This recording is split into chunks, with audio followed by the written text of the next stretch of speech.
Howdy y'all, I'm Kat, and this week we're doing our Love Ball crochet along. I'm super excited to bring you guys our next installment in the Crocheting All Pokeball series. The Love Ball is definitely one of my favorites. I just love the animation in game when you throw it out and like a whole bunch of hearts come out with your Pokemon. I just think it's adorable.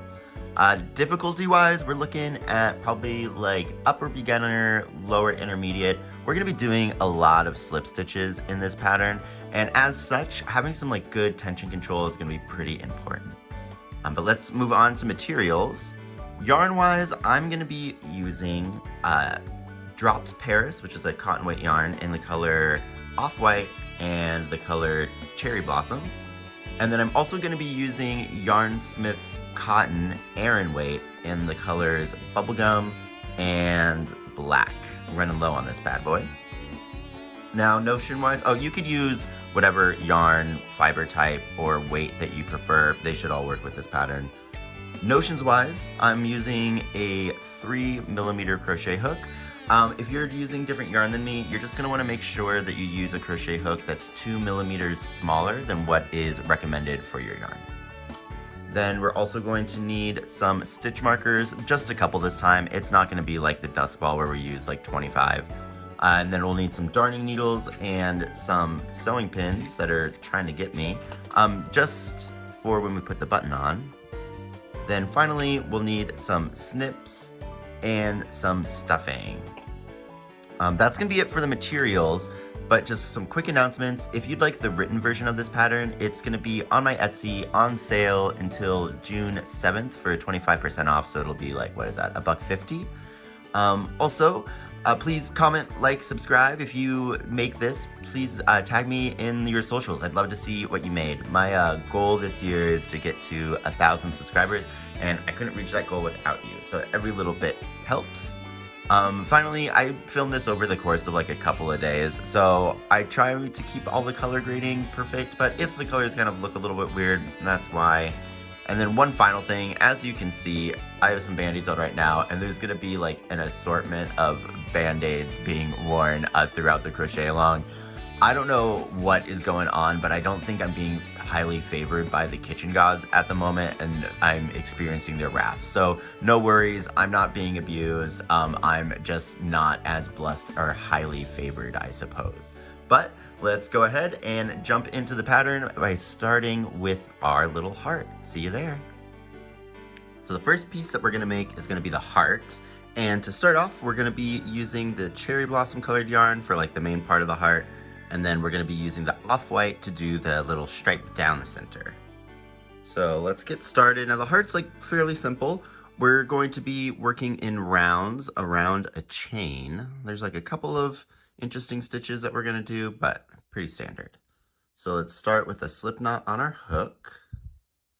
Loop. There we go. And then we're going to start super easy just by chaining 12. So 1, 2, 3, 4, 5, 6, 7, 8, 9, 10, 11, and 12. All right, and then we're gonna start by putting an increase in the back bumps of our chain. So here's the front of our chain. Here are those like back bumps. So I'm gonna start in the second one for my hook, and I'm gonna put an increase in there. And I like to mark my first stitch whenever I'm working around a chain, just because I feel like it's super easy to lose where we started. So let me just pop one in here. Cool. And then we'll continue along with 3 single crochets for working into those back bumps. Whoa, oh, can I make it? Maybe. Yeah, there we go. Okay, so there's 1. There's 2. I think I'm having trouble here because I might have worked my chains a little too tight, but in this instance, that's not that big of an issue because that's gonna actually help us out in the long run. So there's 2, and here is 3. Okay, and now our next stitch is a single crochet 3 together. And just think of it as a decrease, so we're going to be putting 3 stitches together instead of 2. So I'm going to go into my next bump, yarn under, pull up a loop. Then I'm going to go into the next one, yarn under, pull up a loop, not split it. And then I'm going to go into my next one and yarn under, pull up a loop. This one might be a little bit trickier to get into just because we already have kind of pulled up our loops in those others, but with persistence, we can make it. Perfect. So yarn under and pull up a loop. So if you've done that right, you should have 4 loops on your hook. Now we're just going to yarn under and pull through all 3. Take this slow. Perfect. So there's our single crochet 3 together, and now we need to just do 3 more single crochets going into those back bumps. So there's our first one, our second one, and our third one. Now for this last stitch on this side of the chain, because we are going to be working to the other side, we're going to do an increase. So I'm just going to go right into here. Oops, split that one a little bit. Resituated.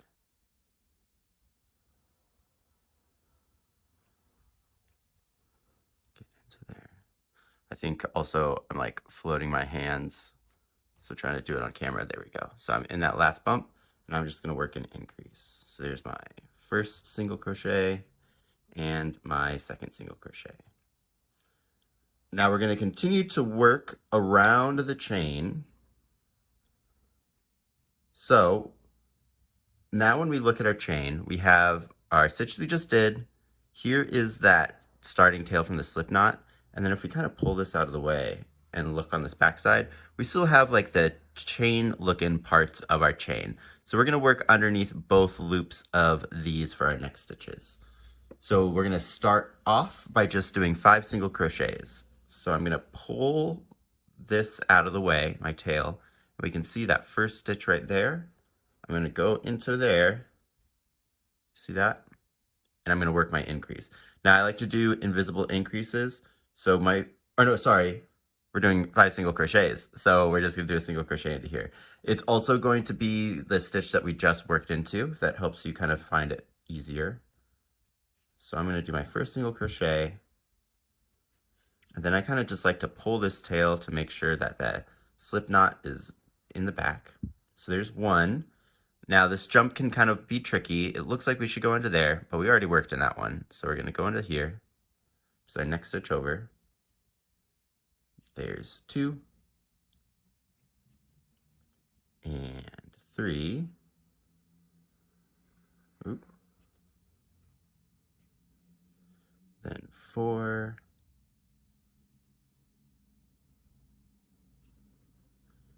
And 5. Sorry for all the traffic noises. Longtime viewers will know that I live on a busy street and we're filming in morning, so it's kind of busy, but if you'll excuse it, that'd be swell. All right, so we did our 5 single crochets, 1, 2, 3, 4, and 5. So next up, we are going to do 3 single crochets in the same stitch. Now, I do like to use invisible crochets, and it's kind of tricky when you're doing the 3s, but I kind of use the same principle. So I'm going to go under the front loop first. You can just work all 3 under both loops if you'd like. But I'm going to go under the front loop only first and do my single crochet. And then for the next 2, I'm going to go underneath both loops. So I'm going under the loop that I just worked and the loop that I didn't go under. See that? So we're under both loops right there. So I'm just going to work. There's my second crochet in the same stitch. And then we just need to do 1 more into that same stitch. Perfect. Well, it's getting tight. I think I might have pulled part of the yarn I didn't want. I sure did. Okay, there we are. So I'm gonna get myself some more working yarn here. Ooh, hopefully we don't knot up. Okay. And then we're going to just finish off round 1 by working 5 single crochets. So there's my next stitch. I'm just going to go 1, then 2,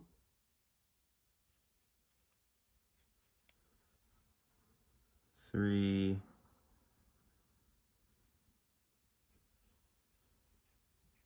and these ones can get a little twisted here just because we did that increase.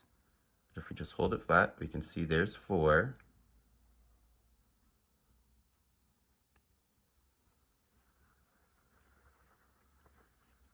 And then 5 here. So I'm going to pull this so we can see what's going on. Here's our first stitch. This stitch right here is going to be like, you could think of it as like the turning chain, since we worked into like that second back bump. So we're not going to work in that. This little tiny guy that's kind of hidden, that's going to be the 5th stitch. So then we'll go in there. Perfect. So now we're going to join this round with a invisible join stitch. So I'm going to make my working yarn a little bit longer. I'm going to take out my stitch marker. Now I'm going to insert my hook underneath that first stitch, but from the back. Then I'm going to throw my working loop onto it. And I'm going to pull that loop through. Just like that. And I'm going to pull that pretty tight, just to make sure that it kind of goes like invisible. And then tighten my loop back on my hook. Awesome. So now it's on to round 2 that we're going to start off with a chain. And then working into this stitch, the same one that we just did our invisible join into, we're going to start with a increase. And we're going to do invisible. So I'm going to go underneath this front loop here first, and then I'm going to go underneath both loops. So kind of scoop up underneath there, try to get it so you guys can see. This stitch is going to be kind of tricky just because we pulled it more towards the front because of that invisible join, but we'll get in there. Cool, so there's our first single crochet of the increase. Now I want to go under both loops, which can get hidden. So if I show you here, there's the loop we just worked into. This little guy back there is our next loop, or the second loop of it, rather. Cool. So there's our first increase, and let's go ahead and mark that first stitch.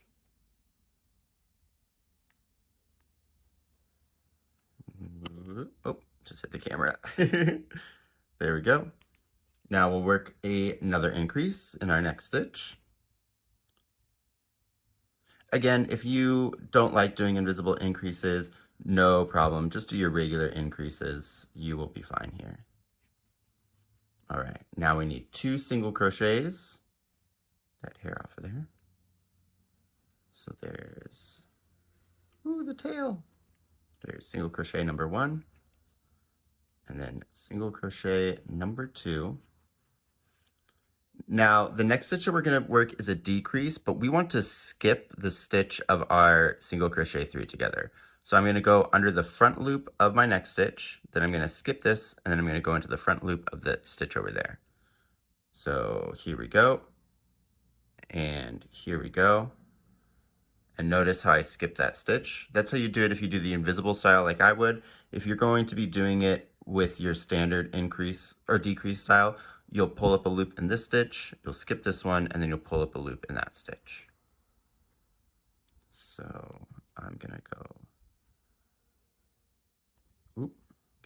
in here, and then I'm gonna yarn under, pull a loop through both of those stitches, and then yarn under and complete that single crochet. Okay, so next up, we've got 2 single crochets to do. So I'm right here is my next stitch. It can get kind of made small because of that decrease, so just pay attention. There's single crochet number 1 and single crochet number 2. Now going around this hump of the heart, we're going to work 3 increases. So 1, and then 2, increase 1 done. These stitches too, here, let me just show you, can get pulled to the front. And that's just because, remember, we were working around the chain at this point. But there's in and crease number 2. And then we have in, in and crease number 3. Oh, I'm going to back out because it looks like I dropped some of the yarn on that, split it a little bit. So where am I? So in and crease number 3. Perfect. All right, so next up is going to be 5 single crochets. Super simple. So there's 1, 2, 3, 4. Get some more yarn. And 5. Now we're going to do what we did in our last round, where we're going to do 3 single crochets into that same stitch. So there's my 1. There's my 2. There's my 3. So around the corner, so now we need to do 5 more single crochets. 1, 2, 3, 4. Oh, I split that one. So 3, 4, and 5. And then our last stitch of the round is going to be an increase. Again, this stitch can be brought to the front because of that invisible join. You see right there, so there's the 2 parts of it. So I'm just going to go right underneath that front loop, do my in, and then go underneath both loops and do my crease. And then we're going to join this round with an invisible slip stitch join again. So I'm just going to make this long. One thing to note when I'm doing this join, my working yarn, like that's coming off of the ball, is on the back side of my work. You don't want it on the front side because then you'll get like a little stripe at the beginning. So I'm going to pull out my, what is this called? Stitch marker. Put my hook in the back of this stitch. There we go. Looks good. Put my loop on my hook. Pull that loop to the back.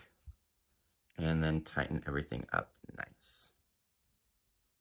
All right, so now we're on to round 3 of the heart, which is going to be a little bit more of the same. So we're going to start with the chain. And then to begin, we're going to work 2 repeats of a single crochet increase, and we're going to start in the stitch that we did, the join. So repeat, I don't know if I said that right. I meant 2 repeats of a single crochet and increase. So I'm going to go into that first stitch and do my single crochet. I'm going to mark it.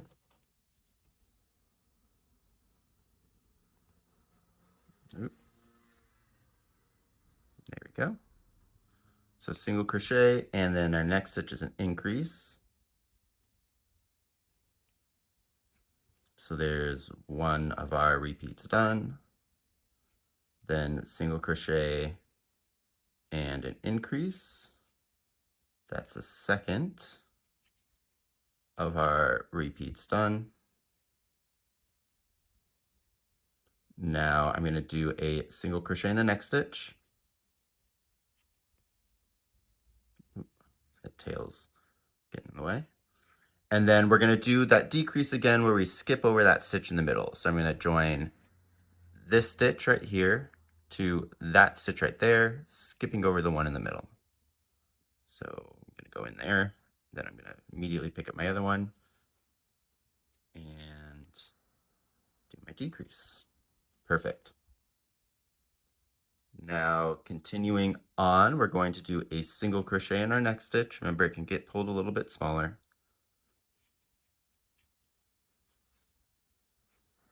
And then we need to do 3 repeats of an increase and a single crochet. So I'm going to start here with my increase. So increase, single crochet. Here's my first one done. Now an increase, single crochet. There's my second one done.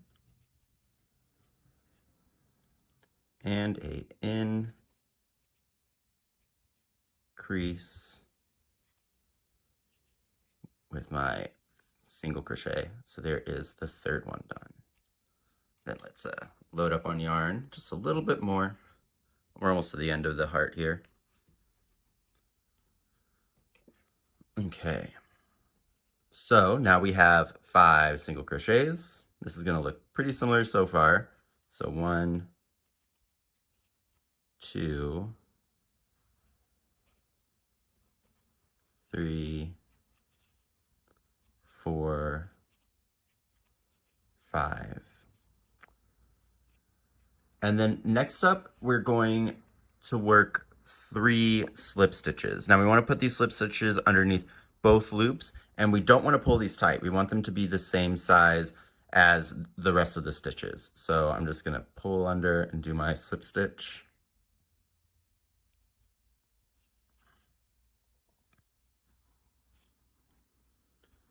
And then there's slip stitch number 2. See how I'm keeping them roughly the size as my other stitches? That's what we want. And here's slip stitch number 3.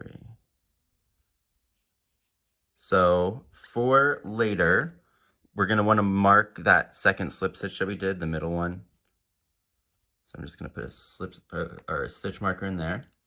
And then now we need to do 6 single crochets. And I'm going to mark this first one that we do, again, just for later. Is that the right stitch? Yeah. So single crochet number 1. We're going to pop a marker in that for later.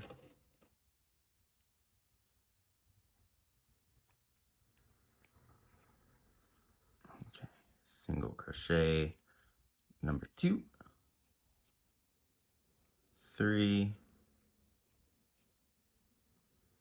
4, 5, and 6. And then our last stitch of this round is going to be an increase. So I'm just going to do a regular increase in there. So there's my in, and then go underneath both loops to do my crease. Perfect. And then we are going to end this round again with a invisible slip stitch.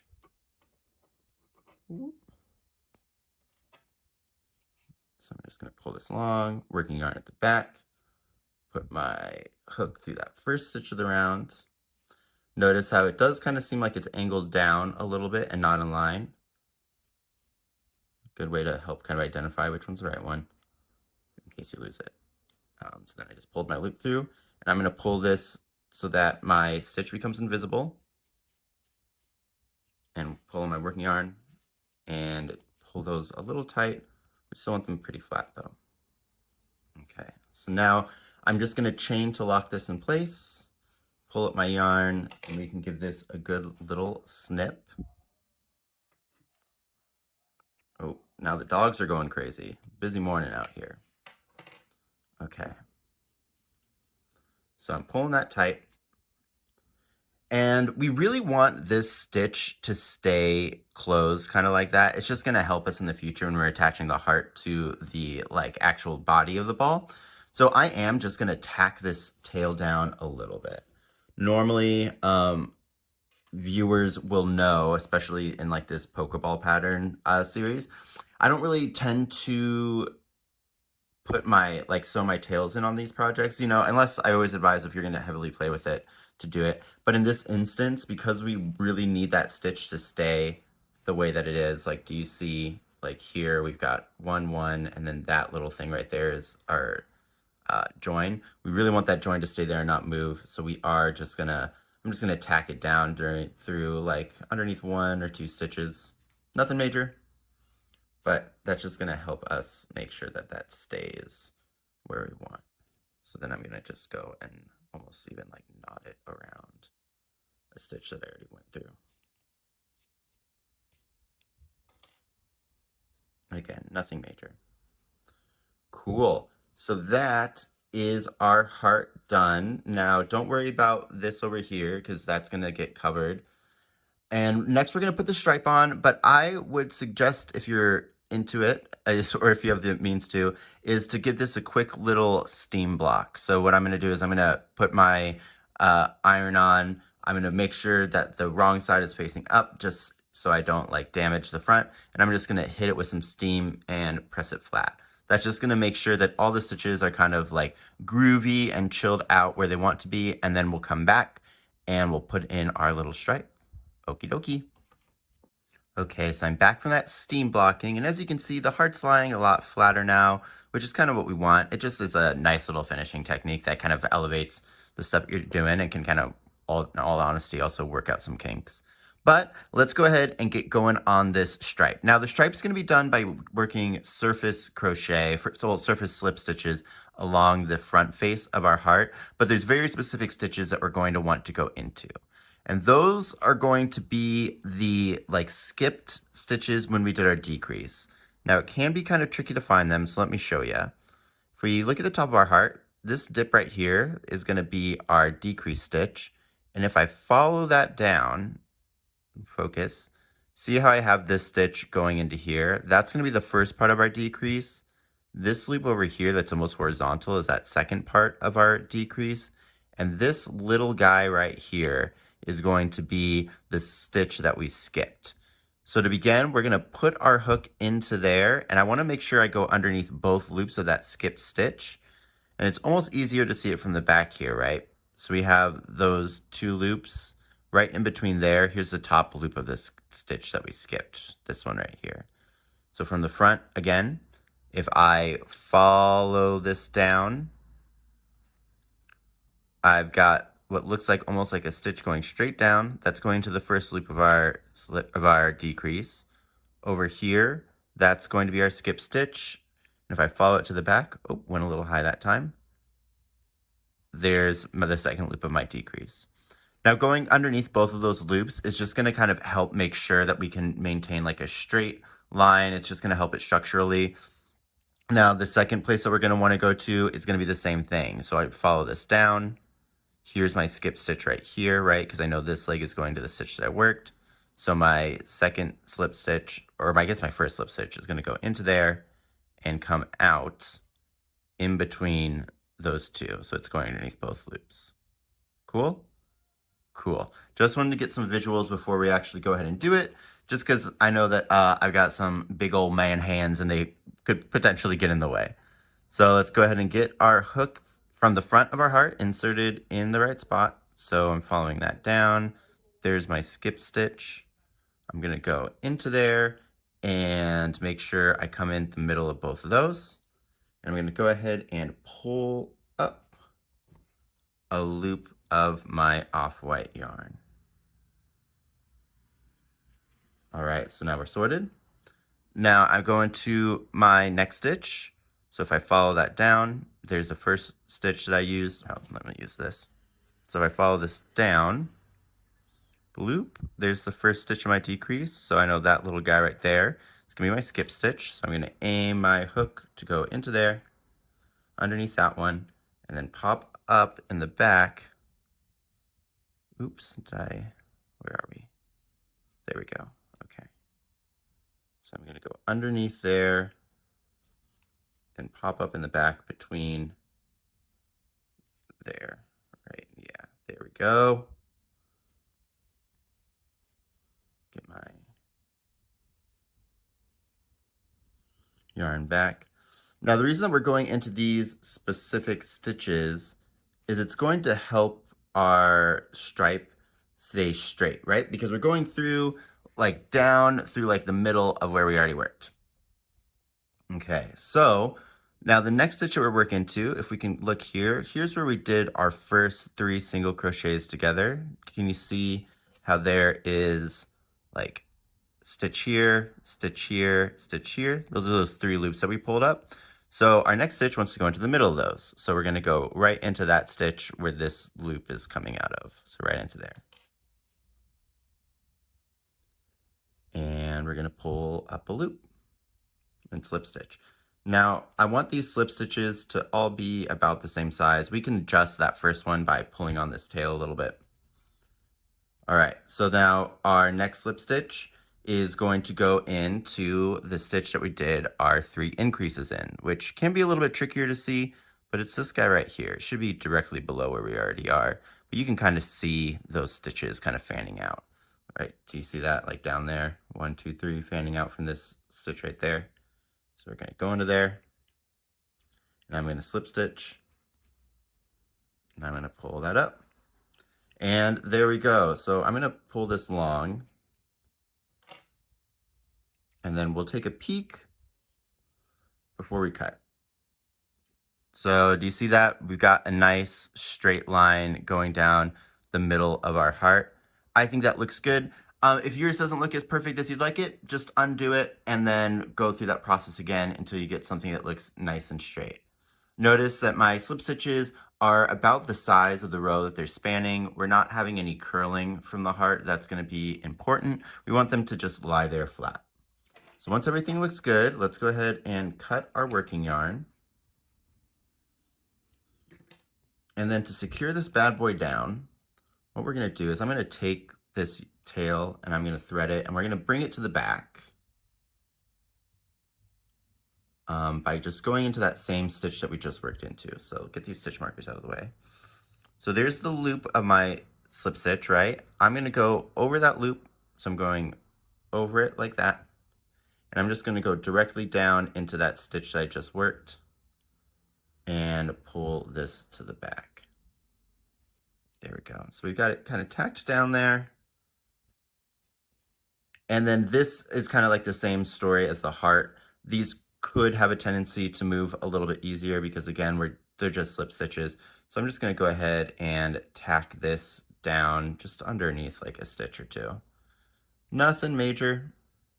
They'll mostly hold themselves, but this is just a little bit of insurance for us. Especially with the slip stitches, because they can get like snagged on something and then just you could pull it out.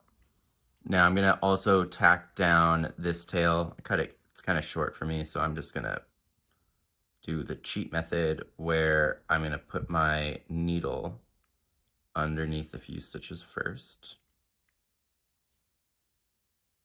Cool. Then thread it.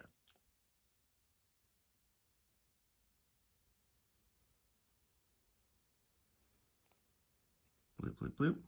Easy peasy. And then I'm going to pull that through. Now this one, I do want to kind of look at it from the front just to see what it looks like. Make sure it looks kind of similar because it will have a tendency to distort itself. But I think that looks good. So we can just give that a nice little tug down there. And then here we are. That is our finished heart. So again, if you'd like, you could hit it with a little bit of steam if you're using acrylic, and that'll just kind of help relax those slip stitches to really make them sit in. I don't think that we really need it for our heart. But now we'll go ahead and move on to the hemispheres, the top one, I guess. All right, let's go.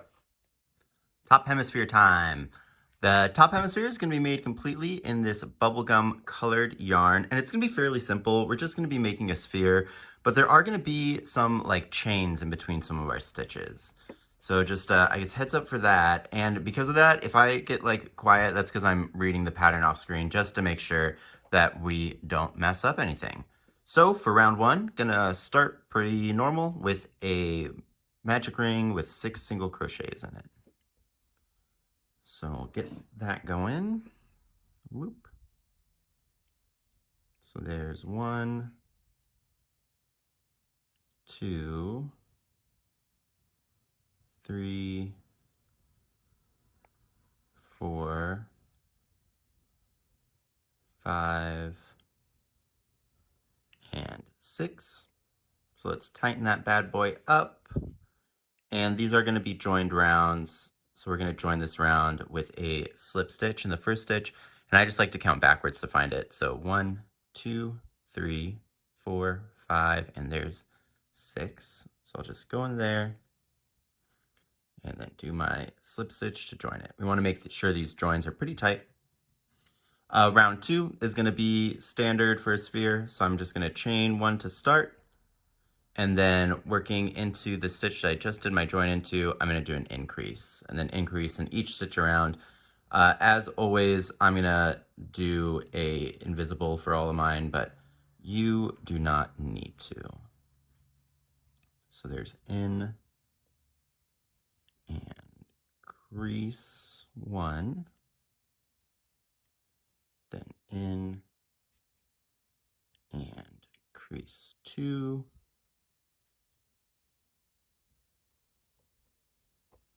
in and crease 3, in and crease 4, in and crease 5, and then whoops, in and crease 6. And then we're going to join this round with a slip stitch. If you're not using stitch markers like me, the way that I can tell which stitch to use is if I look at this right here, there's our join. It's almost like horizontal. Then that little guy right there is going to be the chain to start the round. And this guy right here is the first stitch of the round. So I'm just going to go straight into that bad boy and do my join. Okay. So round 3. Now, round 3 is going to be the first round where we start putting those chains into it. So just heads up there. Also, when you're looking at the notations at the top of the screen, in the brackets is where our stitch count is. That first number is going to be the number of full stitches we do in the round, and then the second number is going to be the amount of chains. That's just to kind of like help it keep differentiated for when we're counting our skips later, and just to make sure everything's right. Now it's like a little tool to help you guys out. So let's start off round 3 with a chain. Then starting in the same stitch, we're going to work 2 repeats of a single crochet and an increase. So starting that same stitch I did the join, I'm going to do a single crochet and then an increase. So there's in and there's crease 1. Then I'm going to do that one more time. So I've got my single crochet and a, oops, lost what stitch I was in. Yeah, single crochet is going into, whoa, that was crazy. All right, so single crochet and then increase. So in and crease 2. So now we're going to chain 3, and we want to make sure that all of our chains are going to be about the same size of our stitches. We don't want to make them too tight. If in doubt, make the chains looser, but try to keep them just the size of the other stitches. So I'm going to chain 1, then chain 2, and then chain 3. Now we're going to skip 2 stitches and then do a single crochet. So if we look up here, here's the last one I worked into. So 1, 2 for the skip, and then this one right here is what I want for my single. So I'm just going to go in there and do my single crochet. Perfect. Now I'm going to chain 3 again. So 1, 2, and 3. I am then going to skip 2 again. So skipping 1, skipping 2. And in this next stitch, I'm going to do a increase. Sounds like somebody's left their car door open out there. So 1, 2 for our increase. Then I'm going to do a single crochet and then 1 more increase. So single crochet and then an increase. In and crease. Perfect. I might actually pause because I think that beeping is going to get kind of annoying. So I'll be right back. And we're back. Okay, so we got the end of our round 3, and I'm just going to join it again with a slip stitch. Perfect. And now we're going to start round 4. So round 4 is going to start with a chain, and then I'm going to do a single crochet in the stitch that I just worked into, then an increase and 2 single crochets. So increase, 2 single crochets, 1, 2, then an increase,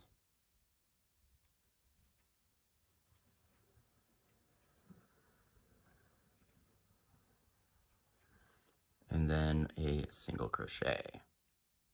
So now this single crochet is going to put us on pretty much the last single crochet of the other round before we started to do the chains. And then we're going to start doing bigger groups of chains. If you're not used to like what these stitches will look like, because we will have to come and work into these chains later, you might want to put a stitch marker in the single crochet before we start the chains and the single crochet after we do the chains, just to kind of keep your head straight. But I'll kind of talk you through some things if you decide not to, because I'm not going to. So let's go ahead and continue on with 10 slips, or sorry, 10 chains. So there's 1, 2, 3, 4, 5, 6, 7, 8, 9, and 10. And now we're going to want to skip 7 stitches. Now our chains are going to count as stitches. So I've got 1 in here. So there's 1, 2, 3, 4, 5, 6, and 7. So this one right here is the one that I'm going to want to go into. So I'm going to just go under there, and we are going to work a single crochet, and then we'll work 2 more. Split the yarn there. Got it. So 2 more single crochets, 1 and 2. And then an increase, and we'll end the round with a single crochet.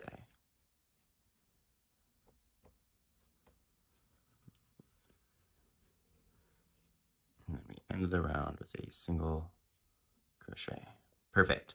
And then we're going to join the round just like we've been doing with the rest of them. So let's get in there. Okay, so you should have something that looks like this. Little triangle-y, but you can see how it's starting to kind of form itself into a sphere. So we'll chain 1 to start off. What are we on? Round, I can count. We're on round 5 now. So for round 5, we're going to do 3 single crochets, then an increase. So starting in that first stitch, I'm going to do 1, 2, 3 single crochets, then an increase, in and crease, then 4 single crochets, 1, 2, 3, and 4. And again, this will be in that last single crochet of the round prior. Get some of this. Okay.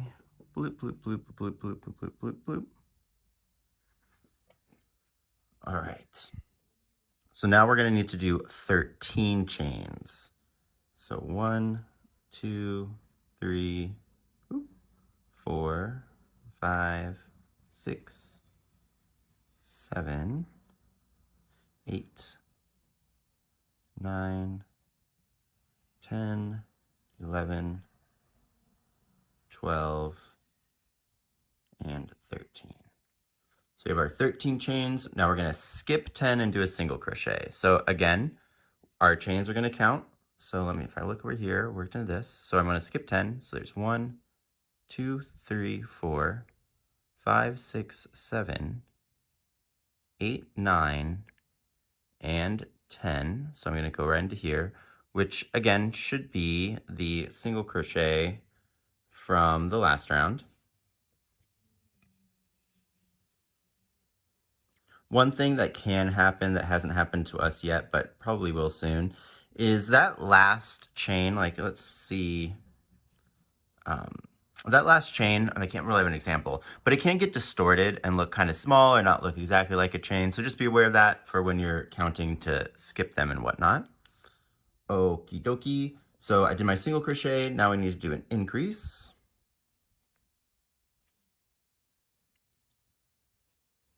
There we go. So increase. Then we got 3 single crochets. 1, 2, 3, and an increase. So in and crease.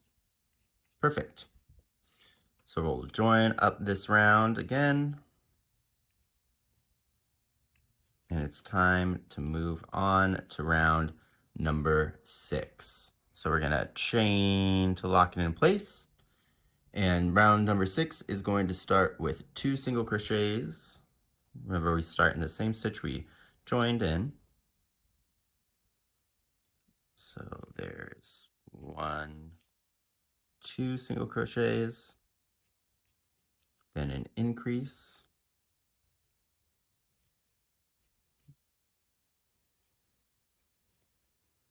then we have 4 single crochets. So 1, 2, 3, and 4. I then have an increase,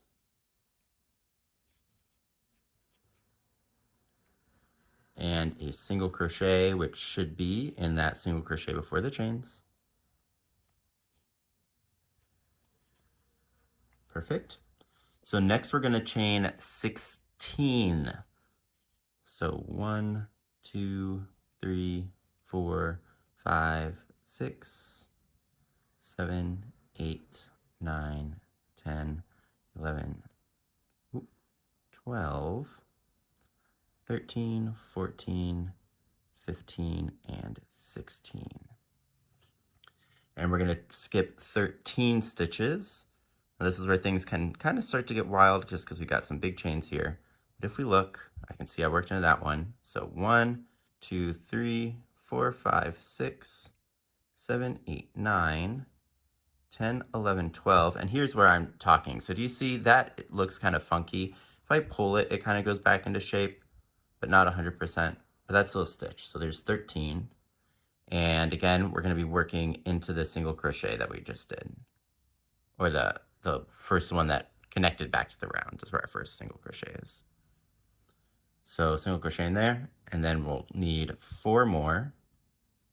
So there's 1 for 5 in total. So let's say that's 2, 3,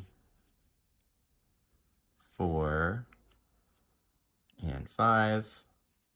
Then we have an increase and 2 single crochets. So in, increase, and 2 single crochets. Get this round joined up. And then round 6. So let me just chain because I'm going to talk a little bit. So we start with the chain to lock in place. Now in this round, we are going to start working some stitches into those chains. And when we work into the chains, we want to work through the top. So we're going to go underneath both loops of our chain whenever we work into one. All right? All right. And I don't remember what round I said, but this is round 7 that we're about to do. I think I said 6, but this is round 7. All right, so round 7, I chained to lock everything in place. Then starting in the same stitch, I'm going to start by doing 5 single crochets. So there's 1, 2,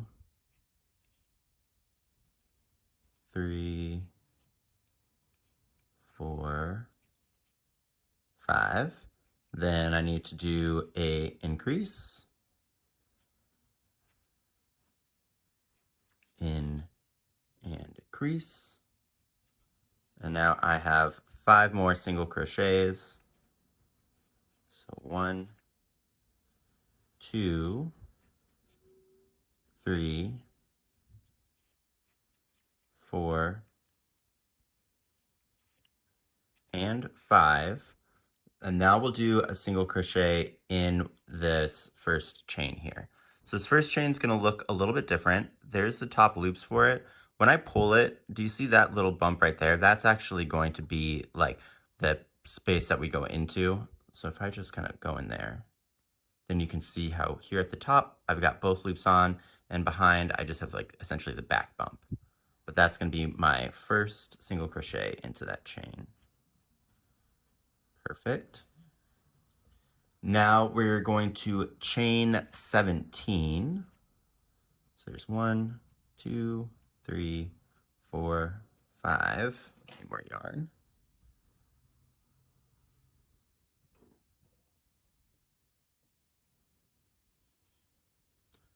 Six, 7, 8, 9, 10, 11, 12, 13, 14, 15, 16, and 17. Perfect. So now we are going to skip 14, and our single crochet should be going into a chain. So we'll just keep that in mind as we're counting. So there's my chain that I worked into back there. So there's 1, 2, 3, 4, 5, 6, 7, 8, 9, 10, 11, 12, 13, and 14.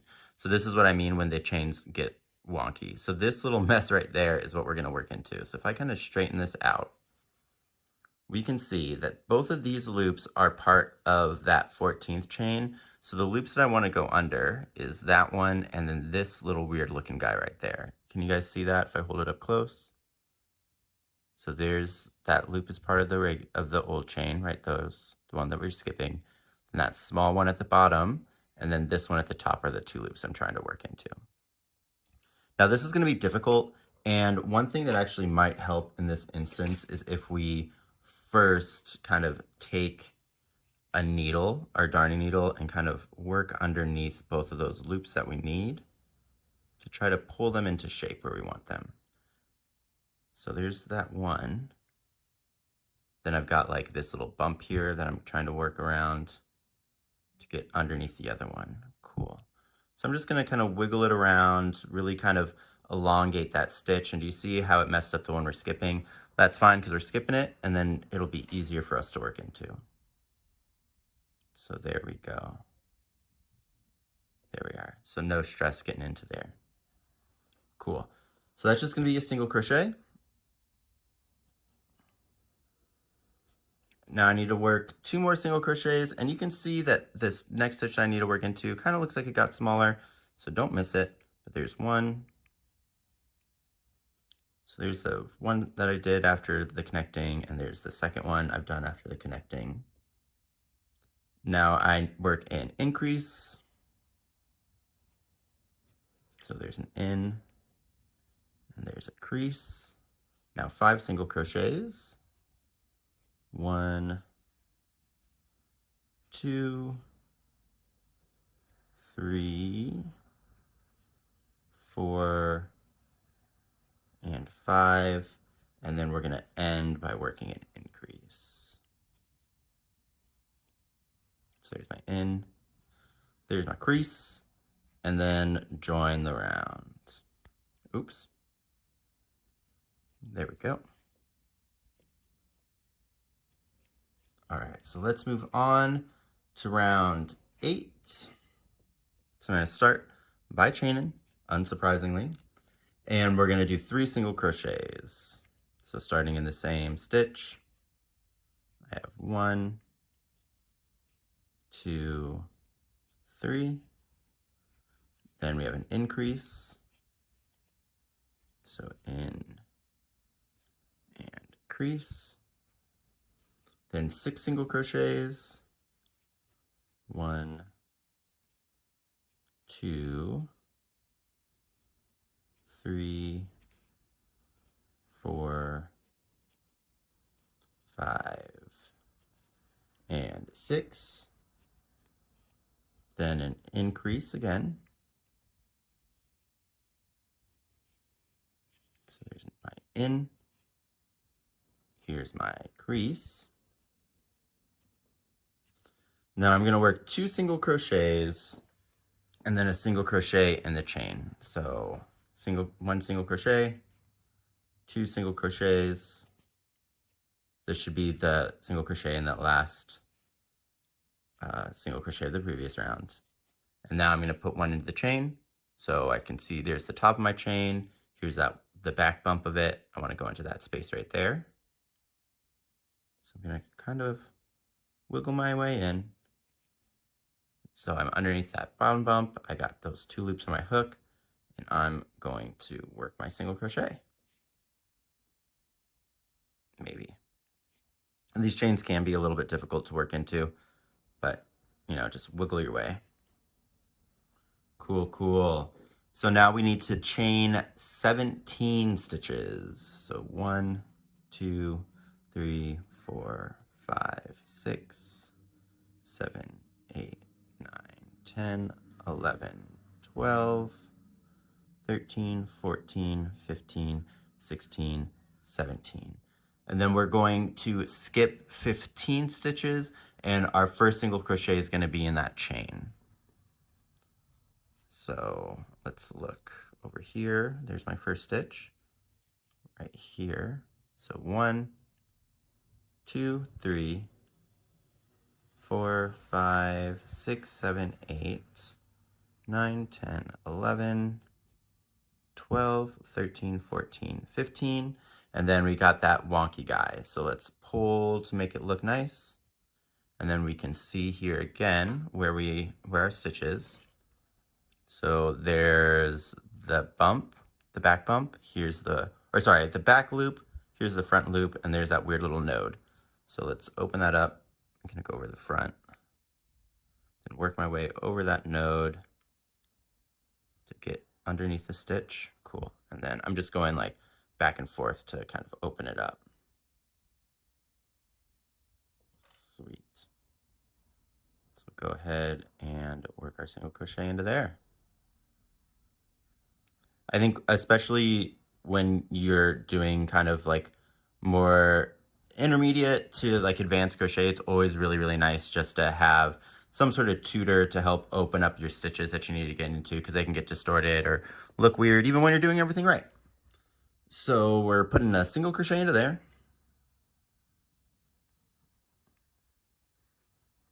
Cool. All right, so we have our single crochet into our chain. I'm just reading the pattern. So I need 1 more single crochet and then an increase.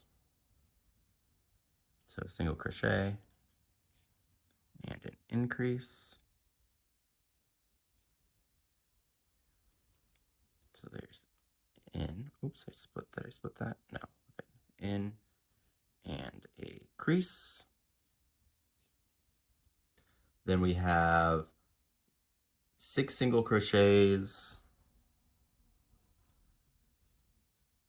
1, 2, 3, 4,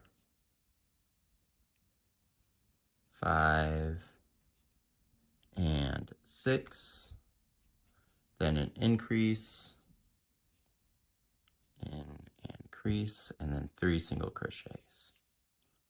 So 1, 2, and 3. And then we'll join our round once again with the slip stitch.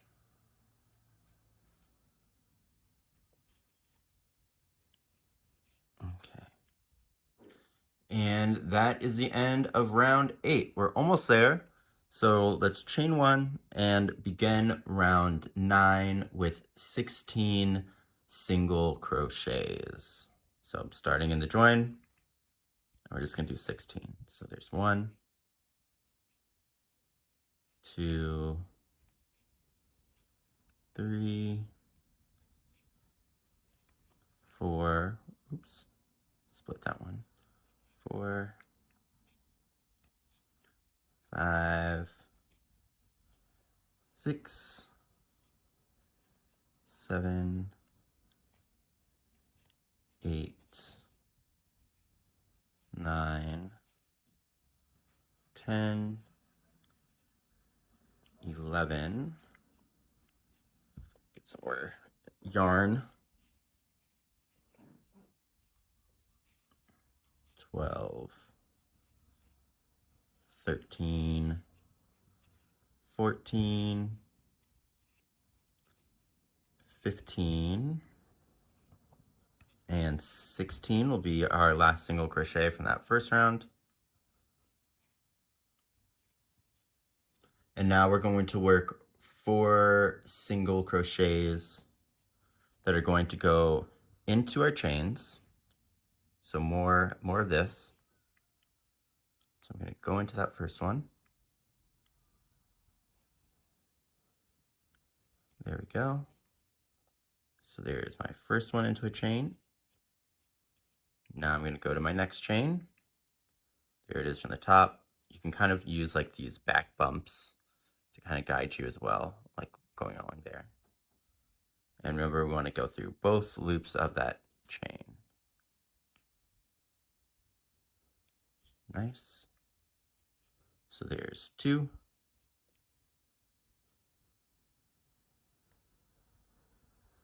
Here's 3.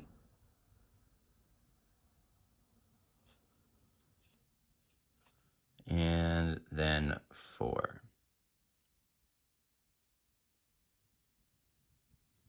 Looking good.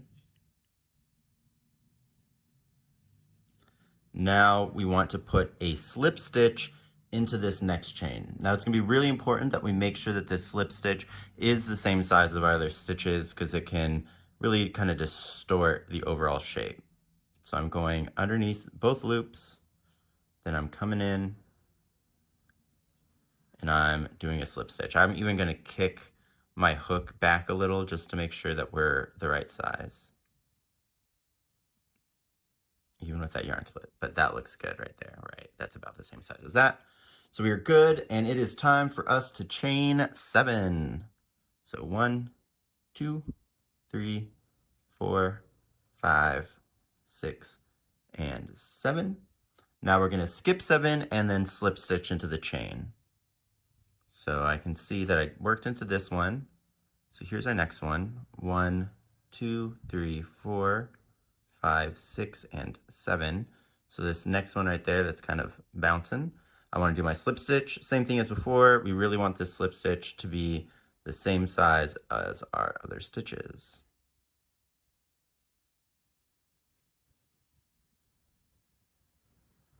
So I'm going to go in, I'm going to kind of kick my yarn,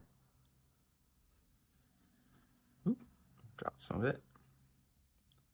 There we go. And we're looking good. Now we need to do 4 single crochets. So I'm just working underneath the chains just as before.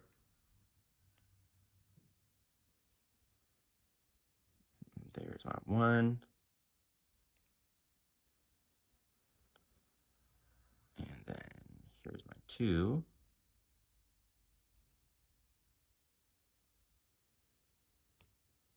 Ooh. Oh. There we go. There's my 3. And my 4 is going to be right over here looking a little silly. Where am I?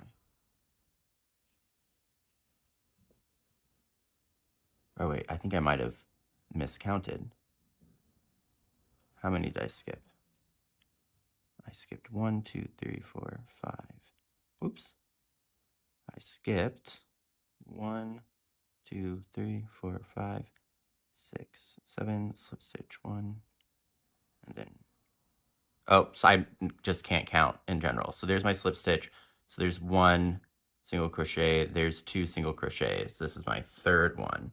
So this is, the reason I kind of knew that we were kind of off is I'm coming up, and this, my 4th one should be in that weird looking slip stitch. So I was like, huh, there's an extra one there. So I knew I was off, so we just wanted to go back and double check that we did everything right. And I can see that I have single crochet, slip stitch. Nice.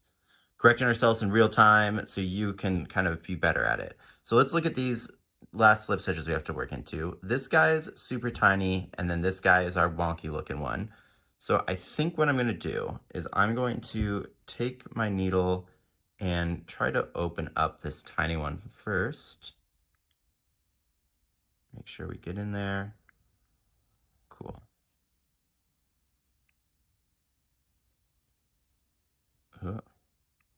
Getting all the loops of the stitch, maybe, if we can, that'd be wonderful. Sweet.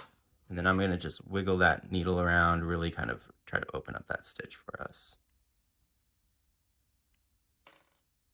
And then we'll come into it, see how we can do. Not the easiest, but it would have been worse. Let's see. Cool. Awesome. So there's our 3rd one. And then our last one is going to be in this wonky one, and we're going to use the same strategy where I'm going to take my needle, go underneath the front loop first, then kind of like figure out a good way to, on camera, go over that bump and really, yeah, there we go. And then just wiggle it back and forth. Cool, cool. And now we're gonna work into that stitch.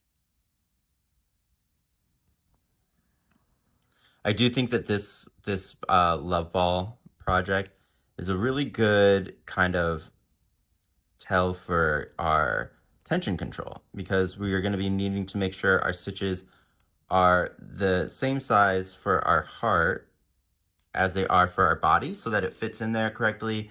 And just because like working into chains is difficult. Cool.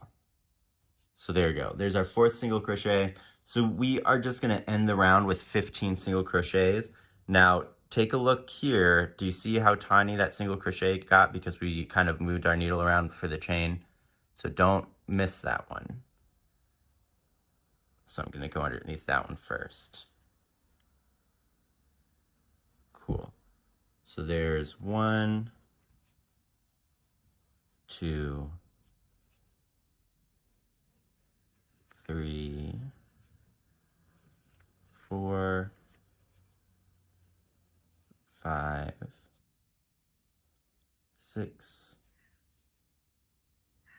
7, 8, 9, 10, 11, 12, 13, 14, and 15. Cool. So let's join this round up. Nice. And then we're going to be doing our last round of this top hemisphere. So for round 10, we're going to start with the chain, and then 21 single crochets starting in the join stitch.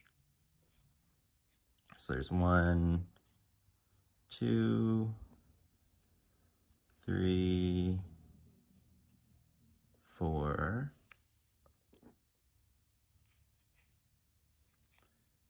5, 6, 7, 8, 9, 10, oops, 10, 11, 12, 13, 14, 15, 16, 17, 18, 19, and 20. Then we have 21, which that one should be into the slip stitch from the previous round. Now we need to work a single crochet and then a slip stitch in our chains. So I'm going to go into my chain, do a single crochet. And there you go. And then slip stitch. Remember, trying to keep it the same size of as our other stitches.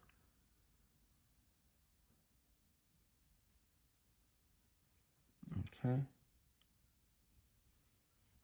Kicking my hook back. There we are. And then after we do the slip stitch, we're going to chain 3. That was a big truck. 1, 2, 3. And then we're going to skip 3 and do a slip stitch. So 1, 2, 3. Get that closer for you guys. So skipping 1, 2, 3. So this bad boy, I want to slip stitch in there.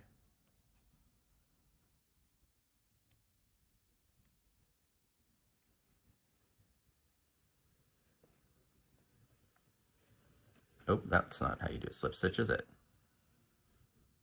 Now that's what I call a slip stitch. Alrighty, so there's my slip stitch, and then I'm going to do a single crochet in the chain, which will be this last one. Luckily, ours isn't as goofy looking as it was before. Still pretty tight though. But I'm gonna put a single crochet into here real quick with grace and decorum. Oh, maybe a little bit more decorum than grace. Definitely a lot more decorum than grace. Awesome, we're underneath it. So worked my single crochet into there. Now real quick before, did I split that? No. Before we move on, that stitch that I did my slip stitch into right there, I'm gonna actually put a stitch marker in the back bump of it. So do you see that? Maybe not. Here. Let's continue along, and then I'll just do that at the end for you guys. Cool. So we have that single crochet in the chain, and then I'm just going to do 20 single crochets to the end. So 1, 2, 3, right? Yeah. 4, 5, 6, 7, 8, 9, 10, 11, 12, 13, 14, 15, 16, 17, 18, 19, and 20.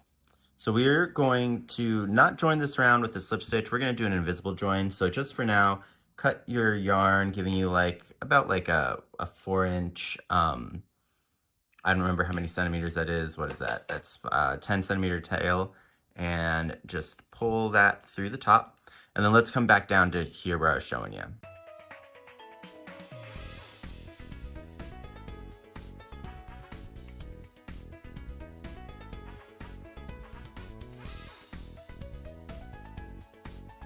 And then let's invisibly join this bad boy.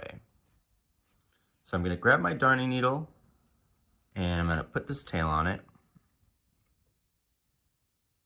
I'm going to have to wet it a little bit. Okay. Nice. Now I'm going to go into the first stitch of the round from the back, going underneath both loops. Just your standard invisible joining stitch. Oh, maybe. Standard. Maybe. Easy. I don't know about that. There we are. Cool.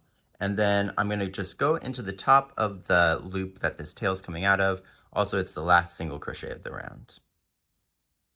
Now that kind of creates a stitch that when we pull it, will look pretty much like all of our other stitches.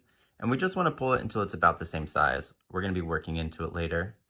Now, if you want to, you can tack this down like we did with the other. You can tack down your tail like we did with the others. I usually don't, but you know, today maybe I will. So I'm just going to throw it underneath a couple of stitches and pull it through. And I just want to make sure that it's about the same size as my other stitches. So that looks good right there. And there we are with our top hemisphere all done. A little wonky, feels a little weird, but it will all come together in our next step where we attach the heart to this bad boy. So I will see you over there. Alrighty, so where does that stitch marker go? So let's pull up our hemisphere. I've got the right side facing me. And let's locate in our very last round, we did a series of chains and then we skipped stitches, right? That's going to be right here. So if we look at the stitches that we skipped, pull them up again, this is going to be a series of chains. And what I want to do is I want to locate the back bumps. Now, my middle one is pretty prominent. It's right there. There'll be one on this side, and then that little guy right here on this side. Remember, it's going to look weird because it's a stitch before the one that connects. But this one right here is going to be the back bump of the chain that we worked that slip stitch into. That's where I'm going to put the stitch marker. So let me go through this again just so that we can identify it one more time. So here is that last row where I did that series of chains to skip stitches. I'm going to look at the stitches that I skipped, which is a series of chains. I'm going to locate that middle back bump, which is right here. Then I'm going to go over to find that other back bump, which is going to probably look a little bit goofy. Then I'm going to go over to this next back bump, and that is a stitch that I want to mark. So throw the stitch marker in there. We are going to be taking it out shortly, but you know, still good to have it there. It'll make it easier for us later. So now it's time to actually attach the heart. Now the heart's going to be attached completely in our off-white colored yarn, and we're going to be using the flat slip stitch zipper join method. Video up there if you want. Now saying flat slip stitch zipper join is a mouthful, so in the video I'll probably just refer to it as like join, slip stitch join, something like that.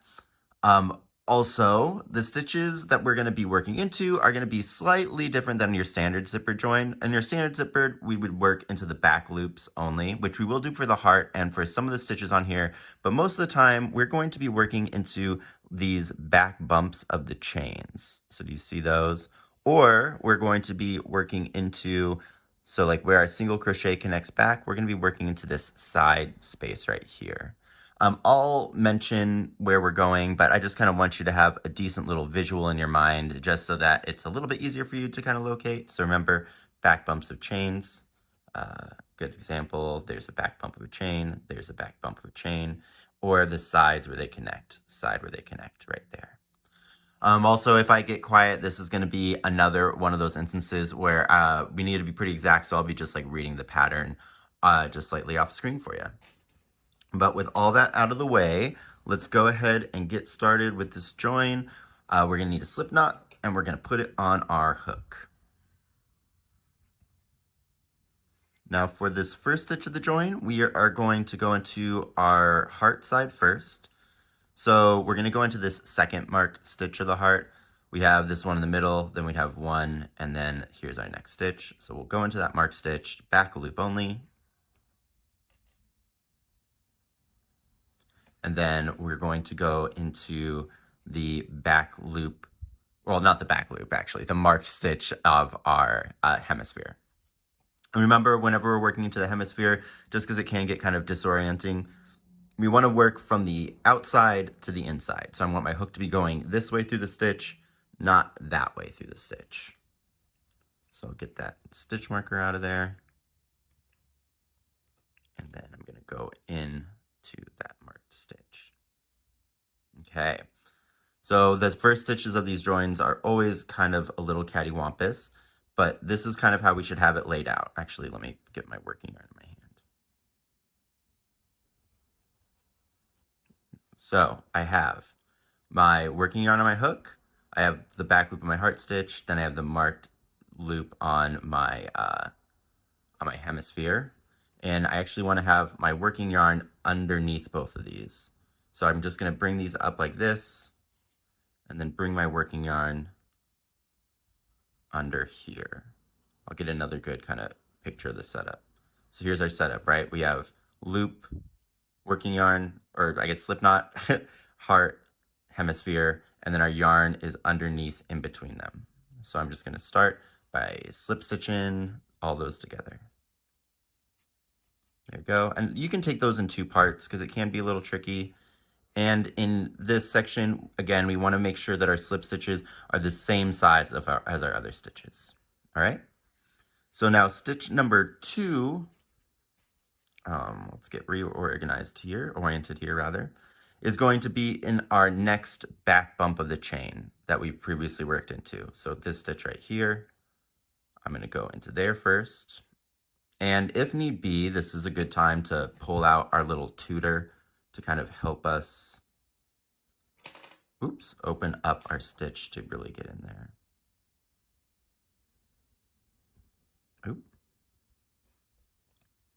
that was too much. You can see here that I'm dropping my working yarn to get in here. We'll readjust the tension when we go. There we go. So I'm just going to pull that just to make sure that that slip stitch is the right size on my working yarn. And now I'll go into the stitch of the heart. Note that my working yarn is still in the back in between them, and we'll slip stitch. Cool, so there's the first one, there's the second, and that slip stitch. Perfect. All right, so we're going to work these in sections. So our next section, we are going to skip over the chain that we made in the hemisphere, and we're going to work in these 5 back loops of the chains that we've already done. So those 5 back loops, here's 1, 2, 3, 4, and that little guy right there is going to be 5. So those 5 are our next victims, if you will. So we'll go into our heart side first. Then I'm skipping over that chain. And this first the first back bump can be a little tricky because it might be smaller, but we're going to go right into there. Split it a little bit. Cool. Working yarn behind. And what I want to do here before I actually start to complete the stitch is I want to pull that chain so that it's out of the way here. And then I'm going to do my slip stitch. I know this is a little tricky to see on camera. I'm doing my best, guys.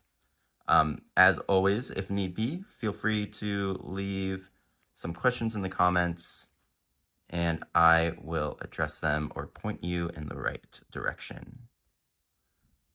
Perfect. So there's our first one. Now our next one, we're going to go into their next back bump. You can really use your hook to kind of help get into those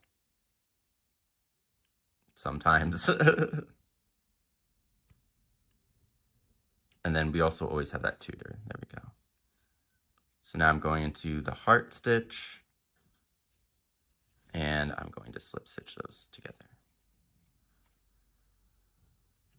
Like in that video, if you need to kind of like twist your yarn in order to get that slip stitch through, feel free, go ahead and do so. Just make sure you untwist it after you complete that stitch. So we just did number 2. So number 3, we're going to go into the heart side first this time.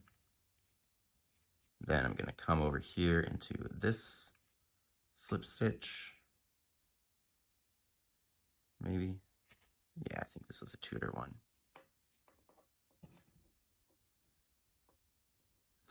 The tutor wise, let's see if we can get this with the darning needle. Will be golden.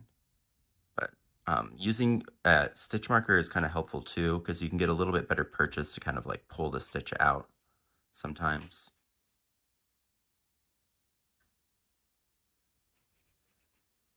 Okay. And then go. Now, if these stitches are insanely tight to work into, you may want to redo the hemisphere. I mean, mine aren't bad. Like, they are kind of like where they need to be. Twisted the stitch there. But if yours, like, even with the tutor, like, you can't get the tutor in, that's where we might have an issue. Now, they are going to get tighter as we get closer to where they connect, so just be aware. So next one, we go into our side over here first. This is definitely going to need a tutor. Here, I'll just pull this along so we don't lose it. But here, we're definitely going to need a tutor to get into here. Ooh.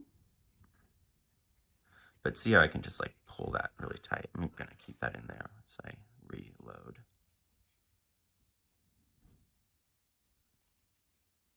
Okay, so we want to go into this side first. Remember that with the zipper, there we go. Then we'll go into the heart side. Remember with the zipper, we want to switch which side we're going into the opposite during each run, or each stitch rather. Okay, and then our fifth one is going to go in that very last slip stitch or back bump. And mine's gotten pretty small. It's right there. So it could be kind of tricky to find, but just kind of go slow. You'll be able to locate these.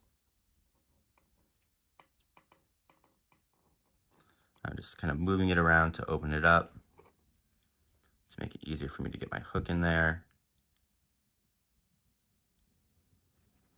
Which we, there we go. Oop. Again, hopefully you guys can do this a little bit more elegant than I can. I'm on camera looking through it, trying to get in there. There we go. Awesome. And then we'll slip stitch into there. And I'm definitely going to take this one in 2 parts. And you see how I twisted my yarn there? That's completely fine. See, you can see the twist that I put in there. All I need to do is just spin my hook around, and now we're no longer twisted. All right, so let's take a peek. Looks like we're doing good. See how these slip stitches are all pretty much the same size? That's what we're going for. Now we're going to go into our next section, but I do want to highlight something here real quick. So our last stitch of our heart was one of those reverse joins, which means that that stitch that we joined into can get a little bit smaller. So don't miss this stitch. If yours is small like mine is, we have a stitch right here. This little thing right here is going to be the loop that we pulled to the back, the joining stitch. And then this is going to be the stitch that we joined into. We're going to work into both of those, so just don't lose them. But for section 3, we're going to skip over the chain here again, and then we'll go ahead and do a slip stitch in the back bump, which here is going to be that guy right there. You kind of see it when I pull them apart, that little guy. So where are we? We went to the heart, so let's go into that little guy first. Which I think I actually might be able to dig into. Mostly the joys of working with cotton, right? Okay, so we got that one. I'm gonna pull that to the back. Now I'm gonna go into my heart. We're good. Now I'm really gonna pull the chain to the back. We'll have another opportunity to do it, to pull these chains out of the way, but I just kind of like to do it now. It really helps to make sure that we can achieve the same size for these slip stitches. If we don't pull them back when we are doing these slip stitches, you might end up with slip stitches that are like bigger, which isn't the end of the world, but it'd be better if we can avoid it. Okay. So now we are going to go into a slip stitch with the connecting side. So that little space right there is where I want to put my next one, into that little connecting where this single crochet connects in. So I'm going to go into my heart side. It's going to be the small guy back here.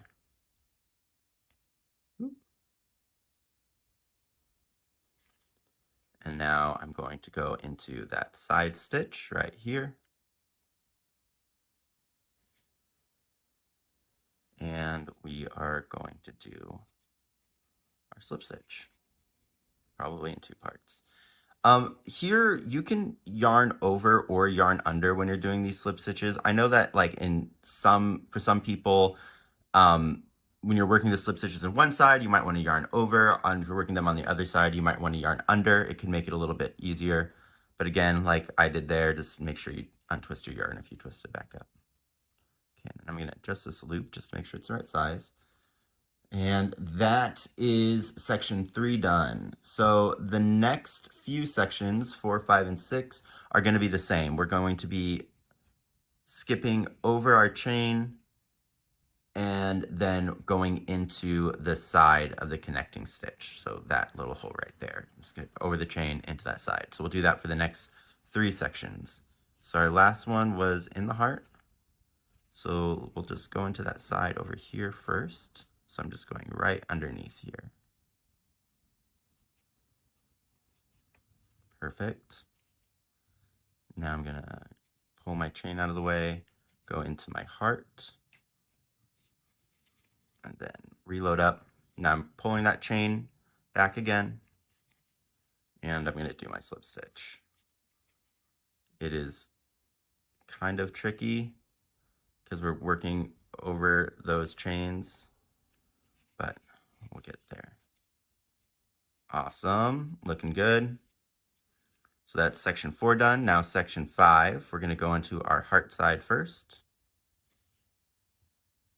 I'm going to pull this next chain out of the way so that I can go into this side spot.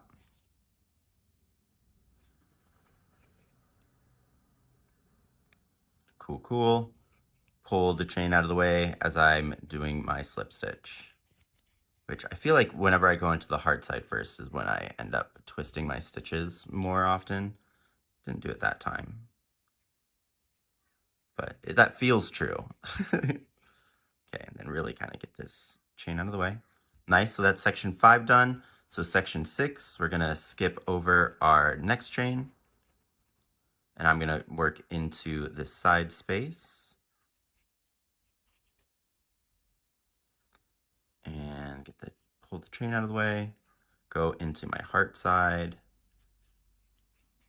and slip stitch. So this is an example. Do you see how that bulge is there? That bulge is the chain. So I'm gonna just grab that one and really yank it to the back there. Do you see how much of a difference that made?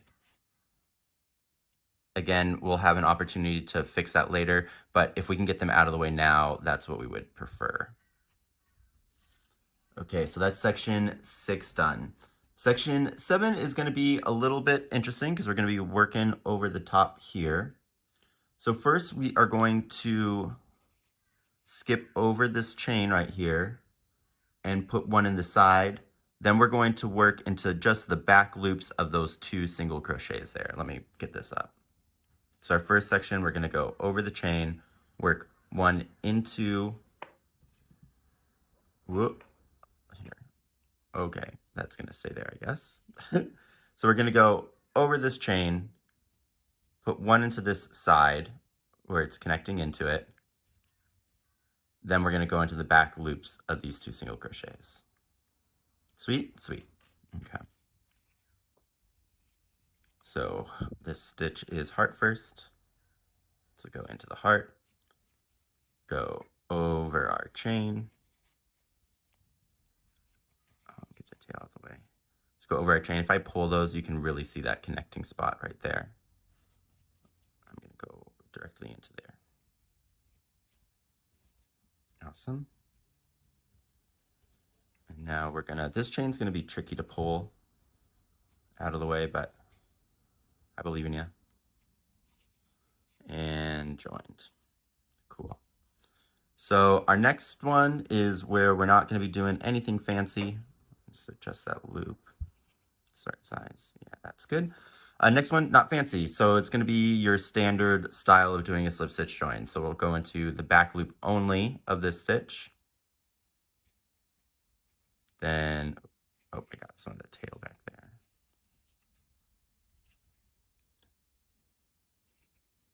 And like none of the stitch. All right, let's try that again. Go into the back loop only of that stitch. That's what we like to see. Get my yarn back on. And then we'll go into the heart stitch and slip stitch those together. I do really feel like this is one of those instances where it feels like we're fighting with our crochet, but it's gonna look good, don't worry. So next one, remember we don't want to lose these stitches, so just keep an eye on them.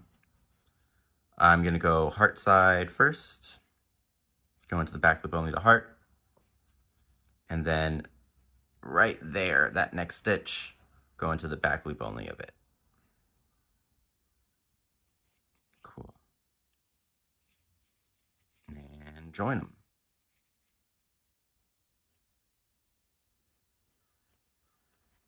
Cool, cool, cool, cool, cool. Now, our next one is going to be through the back loop only again of the single crochet, but it's going to be like skipping over the chain, of course, and then that one single crochet that we did. It's kind of hard to figure out which one it is. So let's take a peek.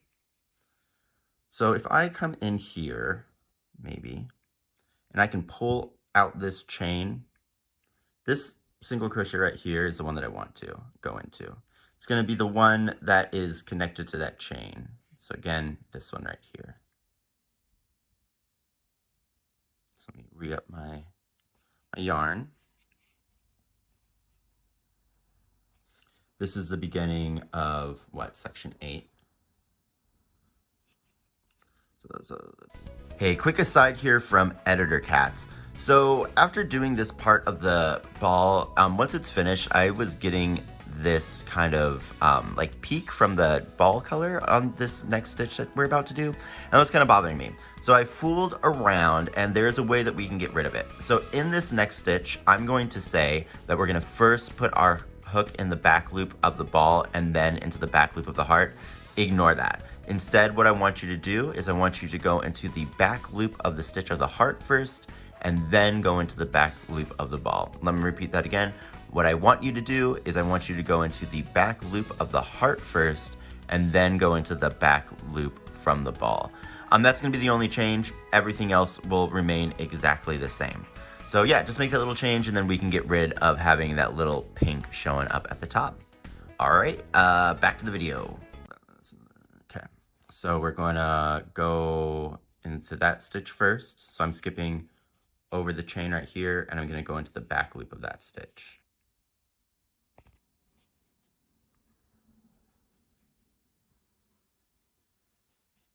Okay, and then heart, we're going to go into the back loop of our next stitch on the heart, which should be the like middle point, the top middle point. That's kind of a good gauge to make sure that you know we're all in the same location. So I'm going to go in and do my slip stitch. Now this one will have a tendency to go smaller than the others, which is okay because we are going to, it's gonna actually help us kind of orient it. So if that one goes kind of tiny, don't worry about it. Not extra small, but you see how that's like slightly smaller than my other stitches? That's fine. Okay, so then section 9, we are going to skip over the chain again. I'm gonna pull this chain just because I feel like I didn't grab it all the way. Cool. So we're gonna skip over the chain again, and we're gonna basically just repeat what we did. So we're gonna skip over the chain. Let me get it out of the way so we can see. Maybe. There we go. So I'm gonna skip over the chain, Then I'm going to do 2 back loops in those single crochets right there, and then I'm going to put one in the side right over here. Cool, cool. All right, so I want to go into the heart first, and we don't want to skip our stitch. You got kind of small there, but you know, great things come in small packages. So I go in there, I'm skipping over the chain, and I'm going into the back loop only of that single crochet.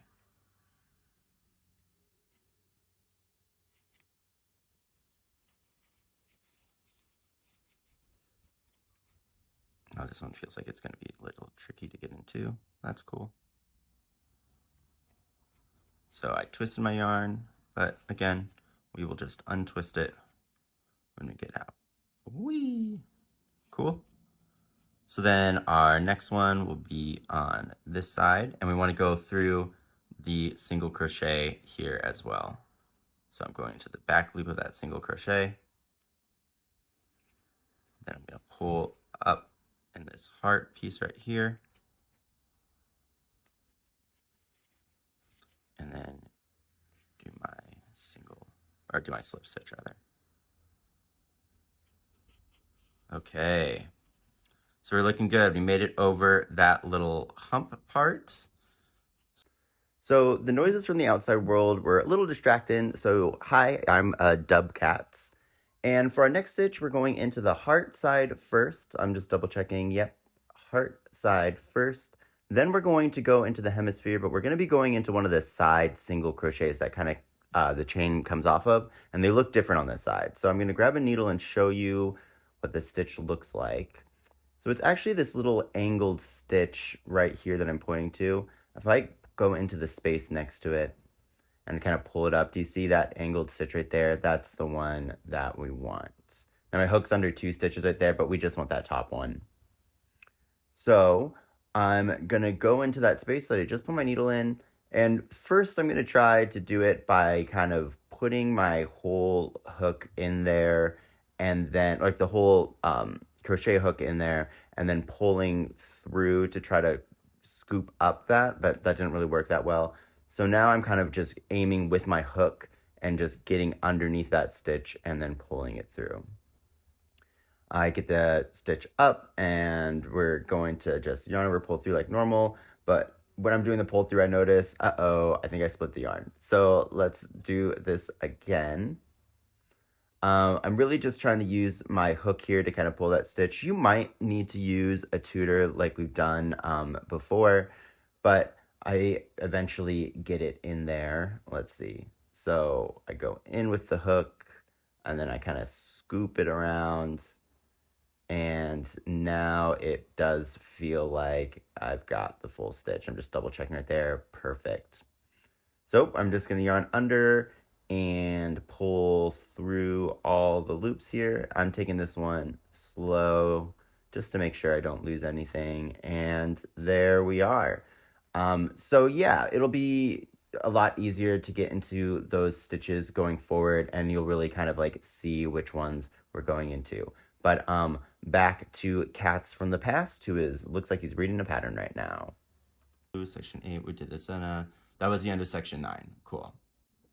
So now we do 10, 11, and 12, which are going to be pretty much the same ones that we did over here. They were all 3. We're going to skip over the chain and then work into the side.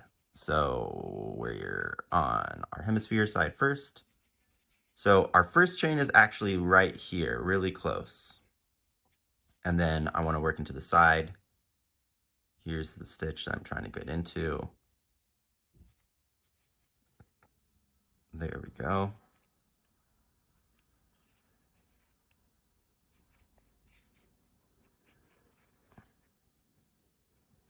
So there's section 10.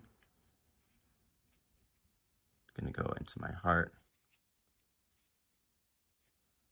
Now I'm back to where I can kind of grab the chains a little bit better. So I'm gonna skip over this chain, and I'm gonna go into this connecting area. Wait, is that the right spot? Over the chain, if I was a single, yeah. No, that's the top of that. It's right here. Trixie Hobbit. This is when I said how they kind of like look different on this side. They're kind of like higher up. All right, I'm holding that chain out of the way. The chains are gonna sit more out of your way when we're working down on this side, which is kind of nice. Okay, really twisted that guy up. Okay, so that was what, section 11? So next time, or this one, we want to go over our chain here and then into our connecting side. Get into our heart.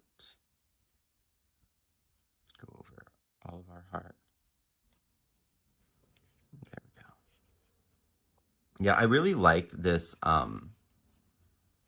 It's this yarn that I'm using. This is the Paris, but both the Paris and the what is this, Yarnsmiths? Shout out to them. Please sponsor me. Are really great for like not splitting when you're working. Like they will split like when I'm split the stitch, but they come back together so beautifully, which is like one of my pet peeves with cotton yarn that I kind of don't like for other brands. Anyways, section 13 time, where we are going to do a slip stitch. We're going to go over the chain, do one in the side, and then one in the back bump, which is going to be kind of, again, different on this side. So if we look over here, if I go over the chain, there's the side stitch right here that I'd be going into, and then this right here is going to be the back bump. So over the chain, side stitch, back bump. All right. So we go into our heart first. Going to go over the chain, go into my side. Whoop.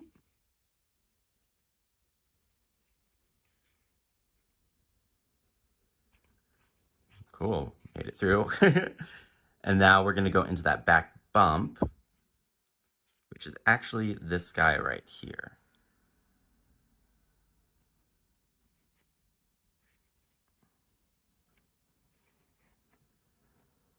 Into the heart, slip stitch, join. Okay, looking good. So that was 13. Let's go ahead and move over to section 14, where we are going to skip over the chain and then work 5 slip stitches into our back bump. So let's take a peek at where those are going to be. So I'm going to go over the chain. My first one is actually this one that's kind of twisted downward. So it's that one right there. Really twisted downward there. So there's 1, 2, 3, 4, and 5. So again, this weird guy right here, 1, 2, 3, 4, and 5. So go in, heart first this time. Go find that weird side guy right there. Notice I'm not going to this one, I'm going into here.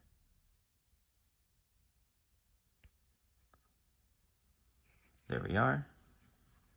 And slip stitch.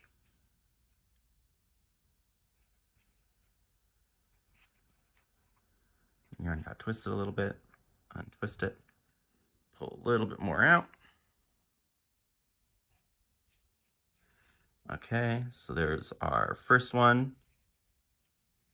Now let's find that second back bump, which is right there. I'm gonna just use my hook to try to get into it. I only got part of it. I still only got part of it. I'm just gonna tutor the stitch on. There we go. Aha, you can't escape me. Oh, it's trying to do still. Maybe it can't escape me. No, okay, cool, gotcha. So next one, slip stitch, I can't count, but I believe that was number 2. So number 3, yeah, it's right there, really close to our other one. Have I learned my lesson? No, I have not learned my lesson. I've gotten better. Okay, so we'll go through that one. Yeah, I think it is these heart side ones that I seem to twist my yarn on more to make sure I can get it through. So 4 is going to be this side first. I'm getting like close to getting the stitch on. I wonder if this is like, this is probably easier to do in acrylic, I would think, just because the cotton yarn tends to have a lot more friction when you're working with it. So there's a lot more tension, I feel, that kind of gets like put on the stitches when you're trying to work into them. All right, so then 5, I'm gonna go into here, go into our last back bump, which is this one right here.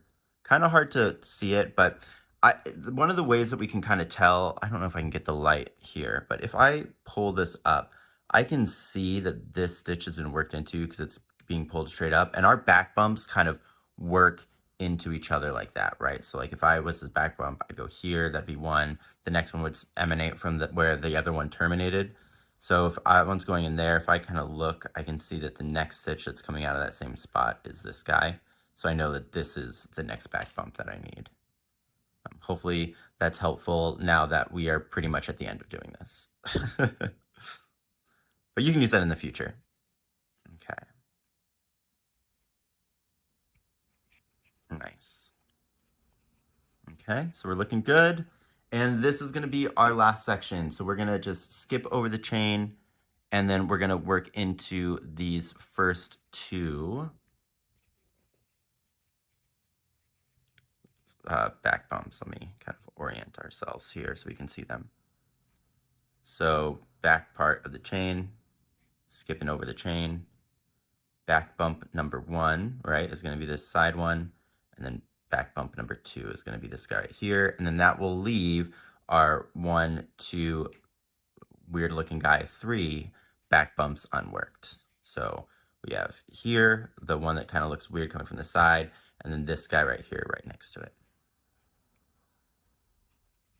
Let me re-up, and it looks like we're going into our first back bump into the hemisphere first. So remember, it's this little side guy. I'm trying to get this out of the way so I can show you. He's kind of hidden back there. It's that one right there. So I'm going into there. Again, we can use that method that I was talking about, right? So I know this is my next back bump where this weird guy is emanating from where that, or I guess this one's terminating where that one's emanating from, right there. So I know that this is my first back bump. Cool. And then this chain you are going to need to have to pull because it does tend to want to come up. I think it's just because it's shorter. All right, then I'm going to go into the heart. All right, and then I'm really going to get back here and try to grab that little chain guy and just push it back. I'm like not even like grabbing the chain, I'm kind of just like pushing back on the whole piece right there. And then I'm going to yarn and do my slip stitch. Cool. Now that we're kind of in there over the chain, I'm just going to put this in here so we don't lose it. I really want to go back there and pop it while I still kind of have an opportunity to adjust my stitch a little bit. Just because this is going to really help us in the future when we are trying to put our button and put the rest of the hemispheres on there together. Did we get it? I think we got it. Yeah, cool. All right. So we're back in, and it's time for the last stitch, which is going to be on the heart side. So I'm going to go into my heart, Then I'm going to go into the next back bump. Remember, it will be this one. See, emanating, terminating. Whoa. The last one's going to give me some trouble, I suppose. All right, tutor time, baby. Okay. So yeah, this is, I would say difficult might be the wrong word, but technical, maybe. So there's some skill involved, but I feel like the skill is mostly kind of identifying the stitches here to work in. So thank you for sitting with me for however long this has been. Let's see, my camera right now says we've been here for 38 minutes, and it's been honestly a joy. Okay, so there's our last stitch. Now to end this off, what we're going to do is we're going to just chain, and that's going to lock everything in place. I'm going to cut this, leaving a 2 centimeter long tail. I don't know where my scissors are, but I'll be right back.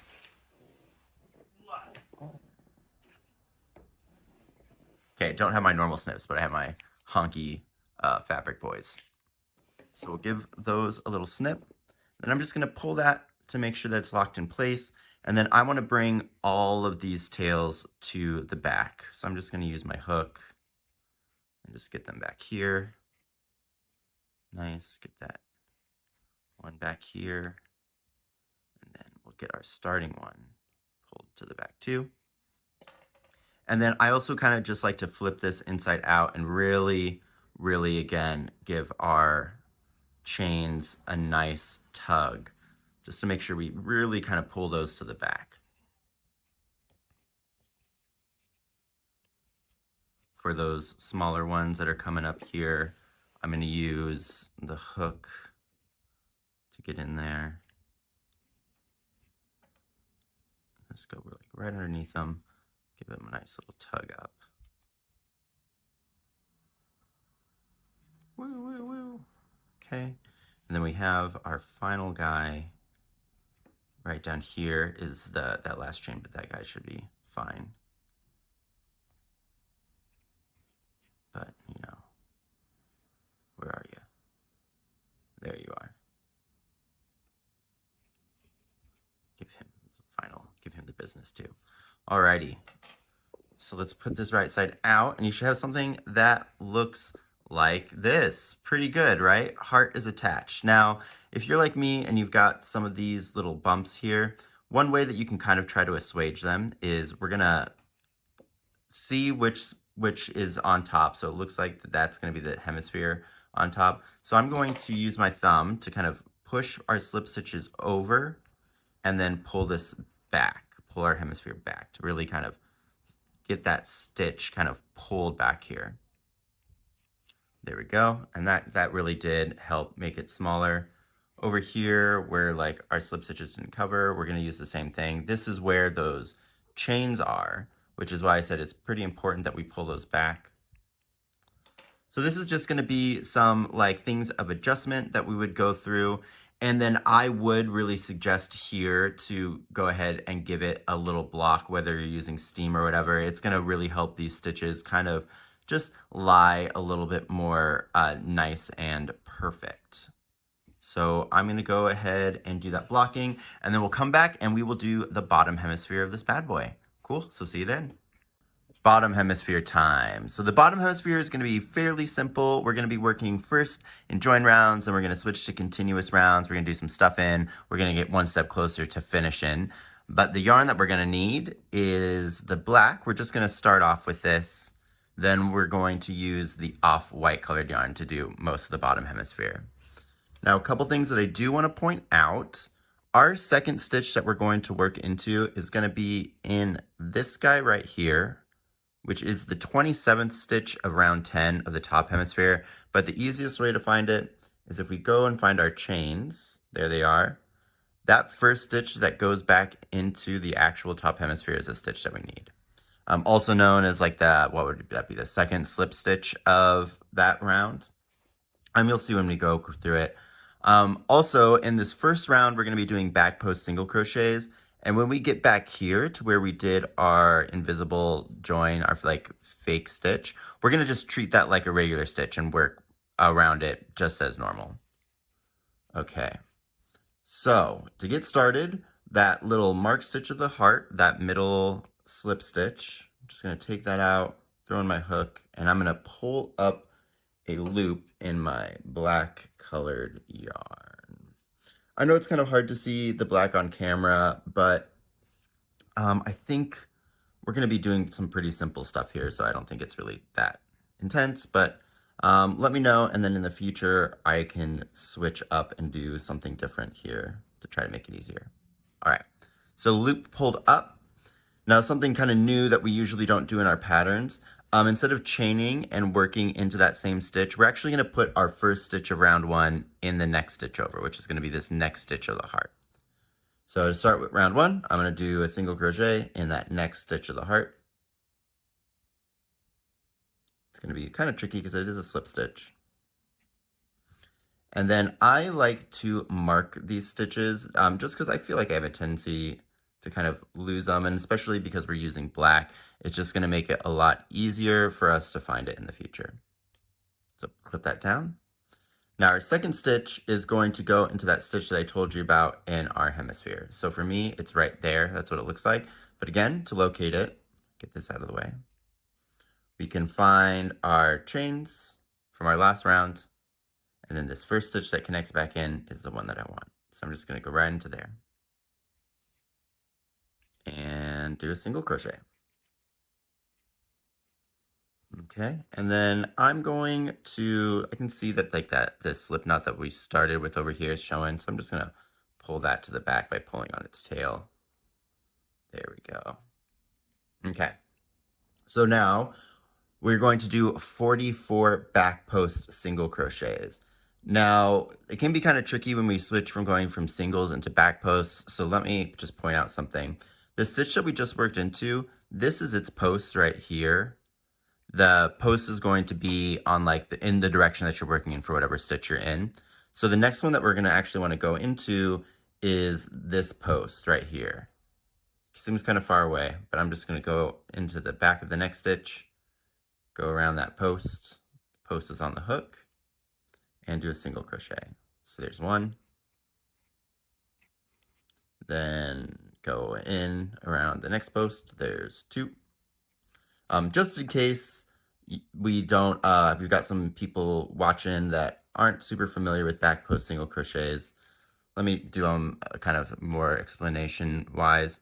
So I have the post of my stitch right here that I want to work into, and I want to do it from the back. So I'm going to enter into that stitch from the back. I'm going to go around the post and kind of go into the next stitch over. So I have the post of my hook, and then I'm going to yarn under, pull through, and then finish off my single crochet. So we're going to do 40 something more of those. Will be 44 in total. And when we get up here, we're just going to treat this like normal. So for this post, we would go into this stitch, go around, and there's a post right there.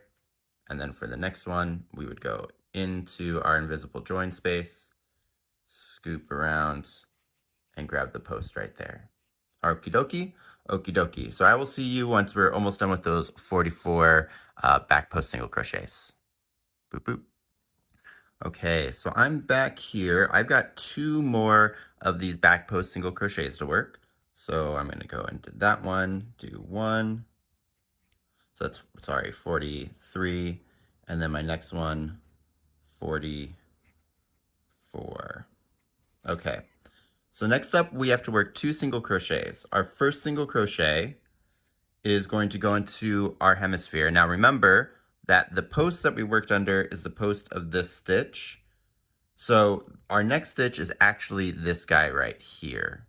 It kind of is tricky because it looks like we've already worked into it, but we haven't. Another way to kind of tell what stitch this is going to be is if we pull up these chains, again, our last stitch is going to be in the last stitch that actually connected to the body. That's that slip stitch right there. So I'm going to just go into there and do my single crochet. Perfect. Now our next single crochet, the last one of the round, is going to go back into our heart, into that last little slip stitch right there. Getting this black fuzz everywhere. So we'll go into the slip stitch of the heart. Let me just make it really apparent. It's that slip stitch right there. It's just basically the last remaining stitch of the heart that hasn't been worked yet. It looks like I got underneath my tail from when I connected it. Maybe we'll try to pull that out of the way real quick. There we go. And now let's try to get in there. There we go. And we will work our single crochet. Easy peasy. Now we're going to just do our regular slip stitch, or no, we're actually going to do an invisible slip stitch join here. So we're going to take out our hook, go into here from the back, maybe.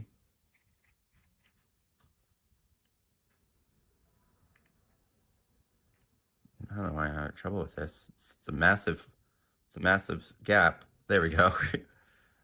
All right, and then put my loop on and pull it to the back. We're going to pull that nice and tight for us and pull that down. All right, so now we can move on to round 2. And round 2 is going to be a whole bunch of split stitch single crochets. So let's get our white, or our off-white out here now. And we are going to chain with the off-white colored yarn to begin. So I'm just putting it on my hook and making a chain. And then we can pull these out.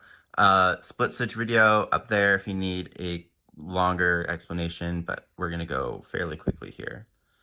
So we are this time going to work into the stitch that we pulled up, and kind of hard to see here because it's black, but we're going to go into that same stitch that we just did our join into.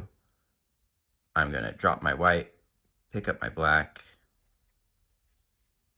yarn under, pull up a loop, and then I'm going to finish that off with our whites.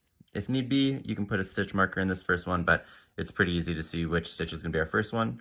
And now we're just going to go around and put one of these split stitches in each stitch around. So pretty simple. Remember to untwist your yarn as you're doing these. And remember, when we drop our yarn, we want to put our yarn behind our hook, and the new yarn is being pulled up and around it. That's just going to help keep everything kind of nice and neat in the back, which is going to matter because when we come back to work through these, we're going to be doing those back post slips, or back post single crochets again. And having the back kind of tidied up like this is going to make it a lot easier for us to work into. So I'm just gonna keep on trucking along, putting a split stitch single crochet in each one of my stitches. I'm probably gonna try to finish my cup of coffee because I think I need it today. And I will see you once we get closer to the end. Okie dokie, just a bit. Wait, I'll finish this one and then I'll say goodbye for real, not for play. Time for me to untwist my yarn already. Alrighty, so I'll see you guys in a second. Okay, so I'm back. I've got 3 more of these split stitches to work. Figured I'd do them with you. Again, kind of hard to see the black on camera, but I think you know what you're doing. So there's one of them. So what is that? 46, 47,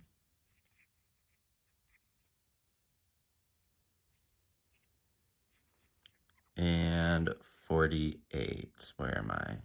There's it is. Cool. So once we're done with this last little split slip stitch, or split stitch single crochet, apparently the coffee didn't help. We're just going to go ahead and join this round with a slip stitch. So I'm just going to go through the front,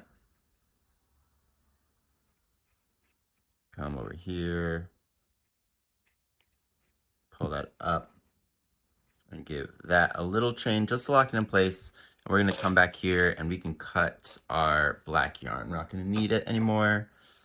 Say hi to my big honkers again. The little mini guys are MIA at the moment. So we'll pull this out. And then we will get started over here on round 3. So round 3 is going to be more back post single crochets.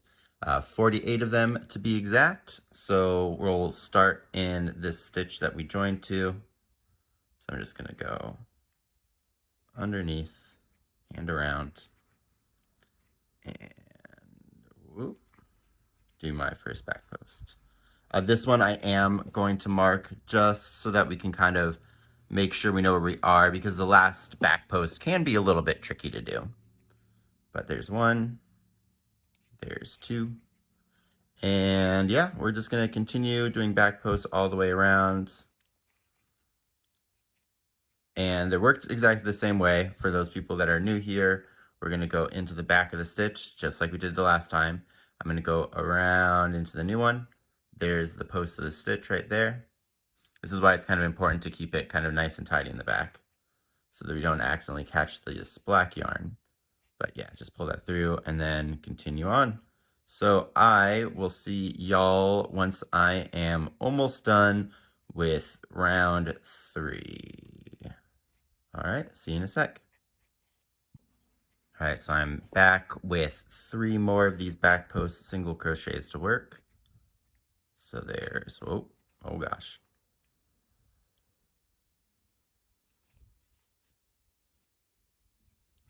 So there's 46, 47. And then like I said, this last one can be tricky.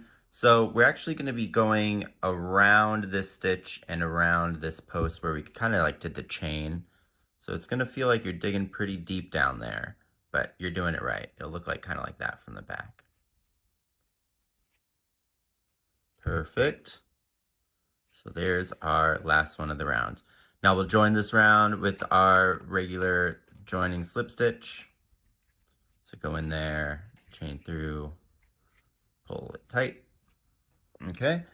And then the rest of the sphere is going to be super simple. We're just going to do normal single crochet sphere rules. So I'm probably just going to kind of like complete each round and then show you kind of the end of it like we do. So I'm going to start in I just chained to start round 4. I'm going to start in that same stitch, and this is just going to be an easy row of 48 single crochets. So I'll show you the end of this row, and then we'll just keep on trucking along. All right, in a second. So here we are at the end of round 4. Now the rest of this bottom hemisphere is going to be worked in continuous rounds. So pull out your stitch markers and let's get going. End of round 5. Remember, we're not going to join this row. We're going to start working continuously. End of round 6. End of round 7. End of round 8. Okay, and then here we are at the end of round 9. This is our beautiful, lovely, lumpy love ball. So it's time to get stuff in, and then we'll start crocheting again. The first thing that I like to do is kind of go in here and poke the lobes of the heart up just to make sure that they're going to be as convex as possible. And then you really want to make sure that we've got those starting parts of our joins, the white tails pulled back. So if need be, kind of wiggle your fingers in here and we'll locate some of those starting tails and we'll just give them a pull. Hopefully you did this earlier when I did it, but if not, there's no, hope's not lost yet. Okay, so now we're gonna go stuffing. Stuffing wise, feel free to use scraps that you got. A great little place to do this, especially if you're using cotton, because cotton kind of wants to hold its shape and isn't going to stretch as much. If you're using acrylic, you got to be a little bit more cognizant when using scraps, because the acrylic will kind of form more to the way that it's actually stuffed. But we're just going to go ahead and get in here. One tip that I like to do with this is when we take our piece of cotton and we get it inside is long time watchers of this ball series will know that we like to take our finger like a hook. Let me just get all this in here first. So I'm going to like take my finger like a hook, put it around that cotton and pull it up the wall just to really kind of help get the shape of like a sphere, right? We're kind of like rolling it in there. And yeah, so I'm going to continue just popping that in. I'll probably fast forward through some of this, but I'll talk you through and stop if there's something that interesting that kind of happens. But yeah, just continue stuffing. Oh, we're going to stuff this firm. We want it to be like almost on the verge of overstuffed. That's just because it's really going to help us get that strong spherical shape. And over time, your stuffing is going to contract down a little bit. So if we slightly overfill it, then when it contracts down, it'll actually be the correct size. But yeah, I'm just going to keep on going at it, and I'll let you know if something cool and interesting happens.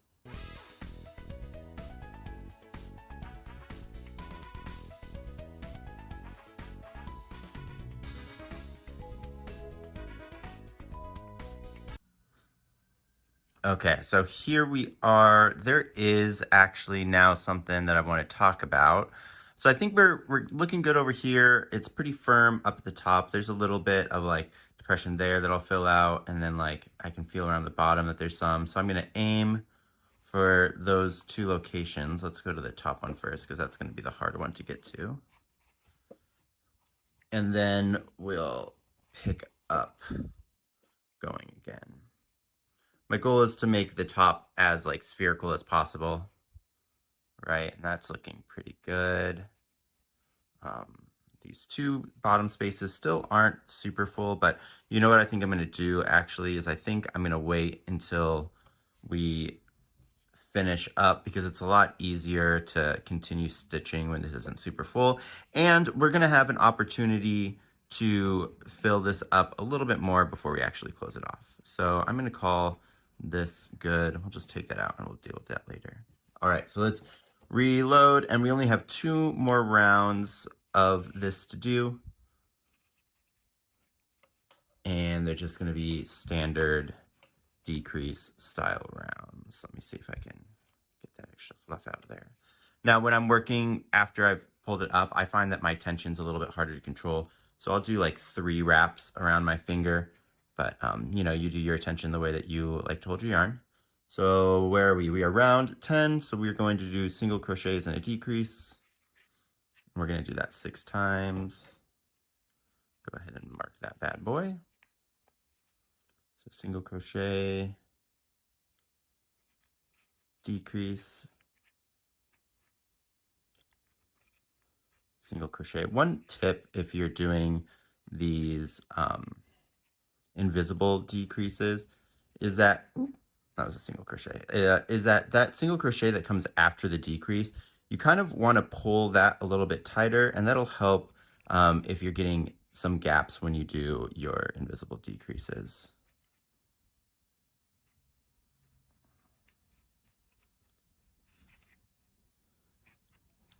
Single crochet, decrease,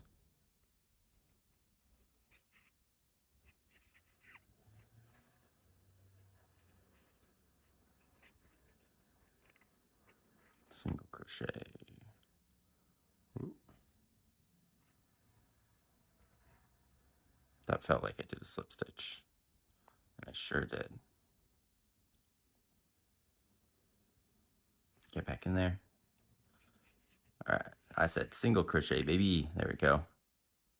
Almost. Trying to do this like one fingered. I don't know if that's, pull that out. Use 2 hands to get in there. Make it worse before we make it better. There we go. So there's our single crochet. Back on track. The decrease. Ooh. I also think that like if you want, this kind of spot here, we can kind of just do your regular style decreases. It's going to be hard to see because, you know, it's the bottom of the ball. And the main reason that you want to use that invisible style is for like the aesthetics of keeping the stitches looking pretty much exactly the same. But if you're not going to be seeing the stitches, I'm not sure how important that is. To decrease, single crochet, and then last decrease.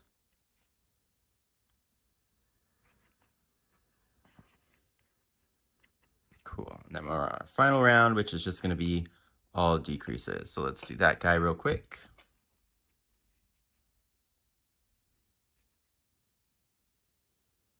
I missed the opportunity to say, oops, all decreases.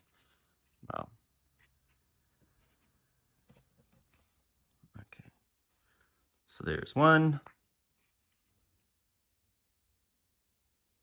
I might fast forward through this because I think you know how to do decreases.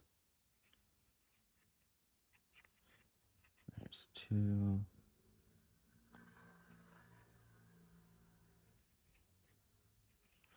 There's three, or maybe I won't.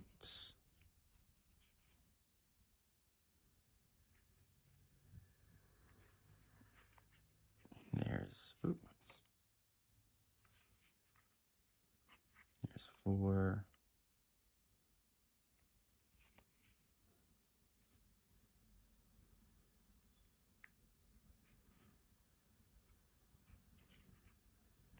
It's five. Cool. So here's our last decrease. And we are looking good. So what I'm going to do now is I'm going to grab my honkers, give it like a good 6 inches, what is that, 15-ish centimeters, and I'm just going to pull that through. Now we can get the stitch marker out of there as well. And now the last thing that I want to do is fill out the bottom. Right now we've got something that's kind of more akin to an onion. So I'm really going to just fill out this little bottom last couple of rows that we crocheted. And this can be tricky. I actually find it way easier to use like one of these standard straight kind of hooks. And then we'll grab some fluff, put it over our opening that we have, and then just use the back of it to really kind of like just start pushing it in there and give it traction. Now when I'm doing it like this, like kind of the first couple ones, I kind of like to just push it in like almost like a spiral around to try to get some like even distribution. Again, we're going fairly hard. I can feel that we're making it into the hole, and once you kind of get some fluff in there, it's gonna want to put more of itself in there. It's just kind of like a little dance you'll do. You'll get better at this as you do it more. At first it can be really tricky because it almost feels like you're not getting any purchase. But as you can see, I'm pushing like more fluff on top of the hole, and then I'm pushing my hook down into it. Using the back of your hook is key here because it's going to, one, not catch any of the fluff when you're putting it in there and pulling it back out.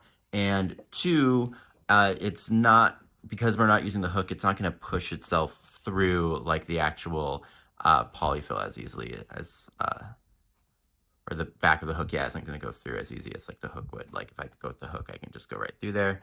If I use the back of the hook, there's like a lot more resistance. That's what I was trying to say.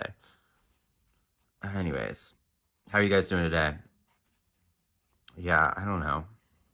That's good. I woke up, kind of worked on behind the curtains, worked on some of the written pattern of this, just like the formatting of it and whatever, and then started to do the filming. But my I feel like my coffee hasn't kicked in yet today. I'm on like cup number 2. So sorry for all the dropped words, but I feel like I drop words all the time because can't think and talk at the same time. Okay, so let's check to see where we are. Okay, so first I'm just gonna feel around. There's a gap, a hole right there, that is like extremely, I can really, really feel it. So let's just go ahead and throw some fluff in there because I know we're going to need to. So now I'm just being directional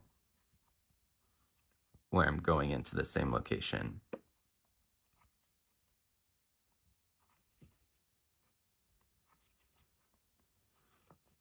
I wonder if they've invented a tool that makes like stuffing these like holes like this a lot easier. If you guys know of one, let me know. I wonder if you can use like one of those modified like needles for catching sweater snags. I wonder if you could use like one of those on this. Okay. So now I'm gonna shape it into a sphere and just see how I'm liking it so that we can kind of get a better gauge of where we're gonna need more fluff. So when I look at this, I'm kind of liking it from the side. I think that looks good. However, do you see how the heart's kind of feels like the heart's bulging out a little bit? So I think we might have gotten a little too much stuffing. I'm gonna push that down and see what it looks like. Okay, so it is still bulging a little bit, but I think I actually do like that. Because again, it's going to compact itself. Let me see if I can push some of that down. I might end up taking out a little bit of stuffing, but let's just redo that again. Because there's us like manipulating it to where we want it to be, and then it's where it's going to sit and look when it's like natural. So we want to kind of make sure that we like it when it's sitting natural. Yeah. So that heart definitely is bulging. Okay, so I think what I'm going to do is I am going to take out some of this stuffing. So this time I'm just going to use my hook and I'm going to pull it out. Now this is tedious, but we just spent all that time and I want to make something that I'm going to love. So we'll just start little by little, and then we really want to try to like push the stuffing that we do have in there towards that area where we took some out, so which is usually going to be towards the middle. And then we'll give this another kind of roll.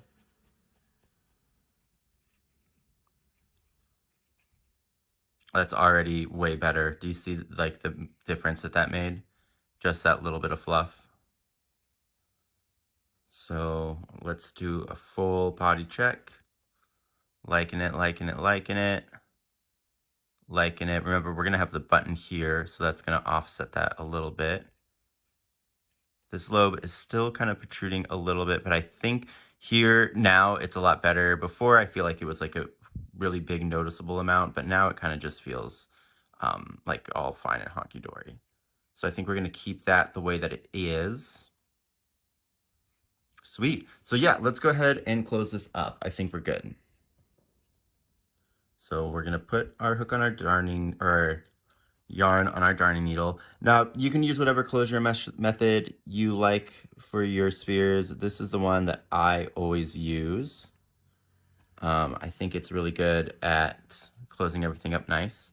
And what we're going to do is we're going to work through the back loops only, and we're going to go through like 2 stitches at a time.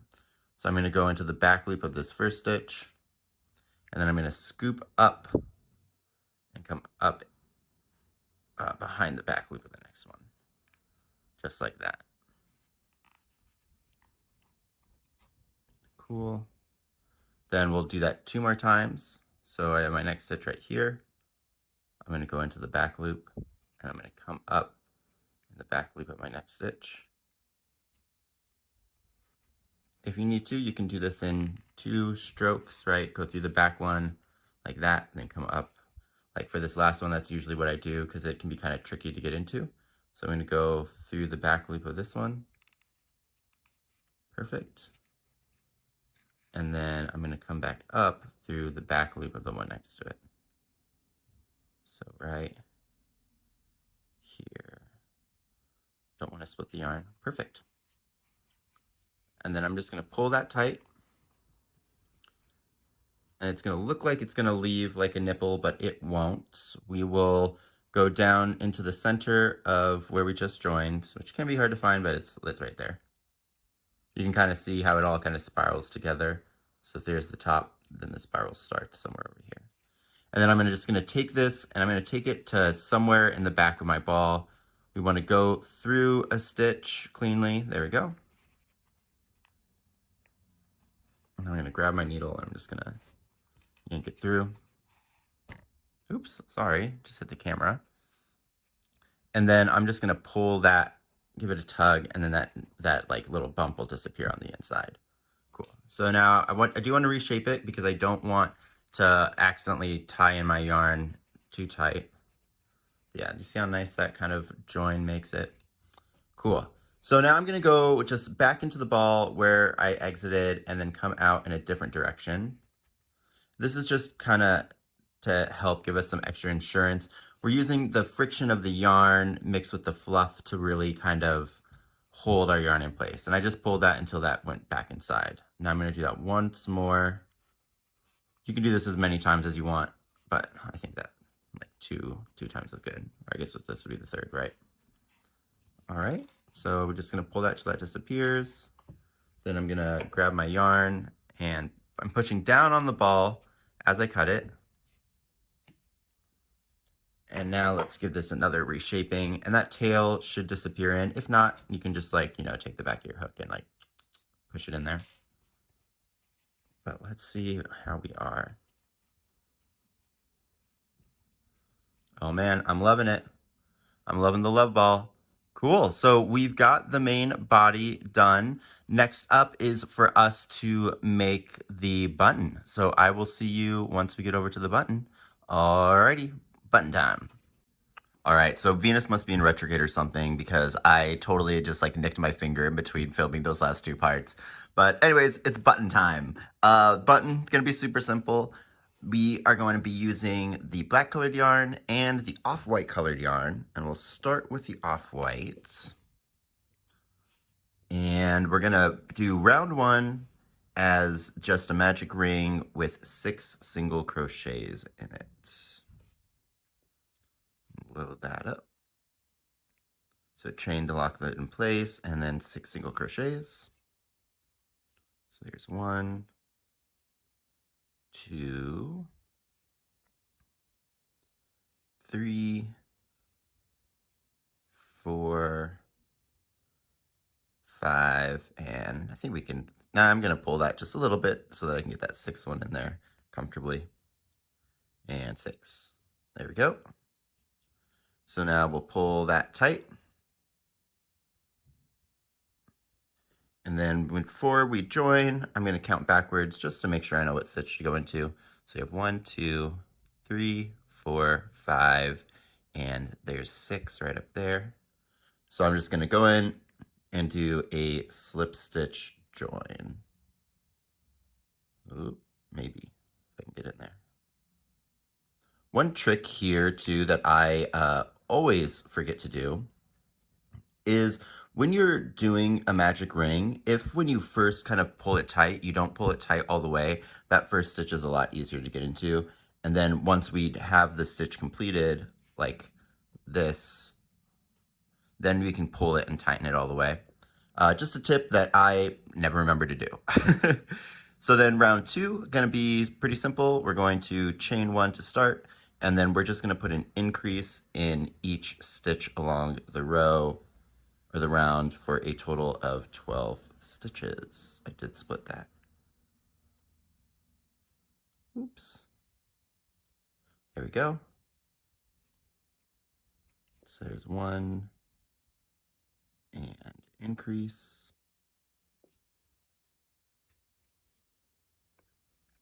How are you guys doing today? This is a new day of filming for me.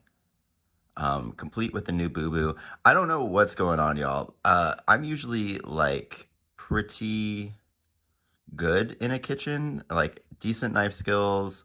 You know, I'm not a top chef competitor, but I know how to cook. Like I'm not bad at it.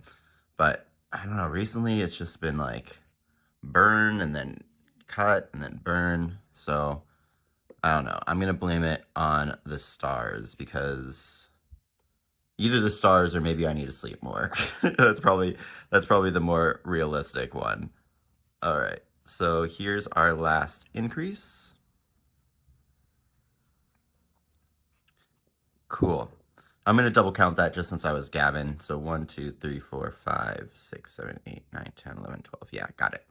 And then this round, we're going to join with a invisible slip stitch. So we'll pull up our loop, go into that first stitch of the round from the back. Oop. Maybe.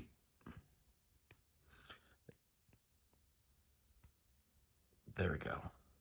Yep, cool. Then I'm going to throw the loop on my hook, pull it back. And I'm going to pull this one tight. Alrighty.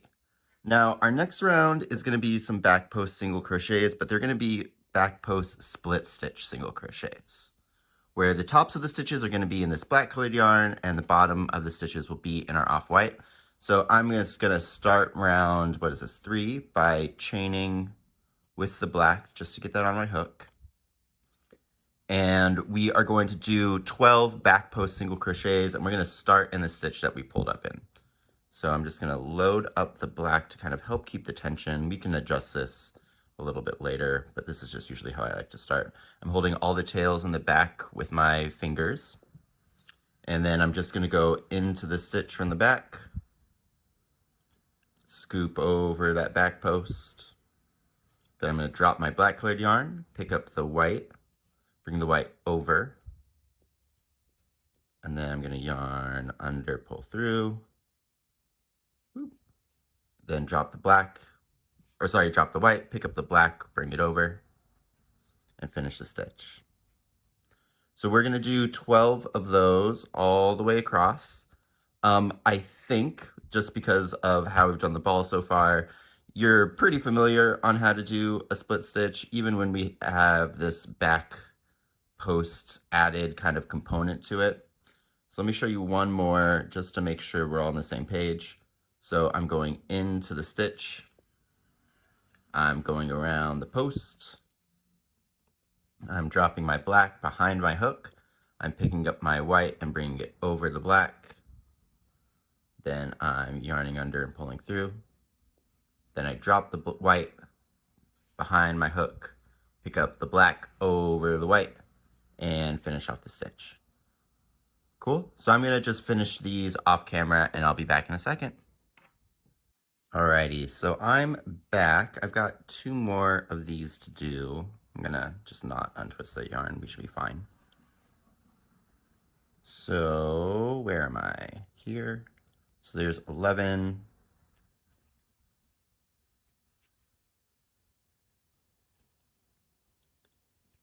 Whoop. Whoop. And then 12. Remember, with these 12th ones, or the last one rather, we've got that big kind of jump. We want to jump over right here where that join is and go into the same stitch that the join's going into. And that's going to be our post. Kind of feels like we're digging around. It's going to be a little bit harder to find the right spot here with these split stitches, but if we can kind of coax everything in the back here. There we go. And we're in.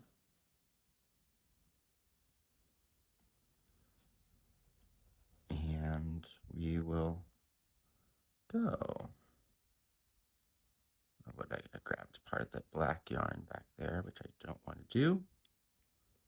Let's see if I can. Yeah, cool. So I'm gonna try to manipulate to figure out why that black. Okay, cool. If I just pull that tail, that black goes away. Sweet.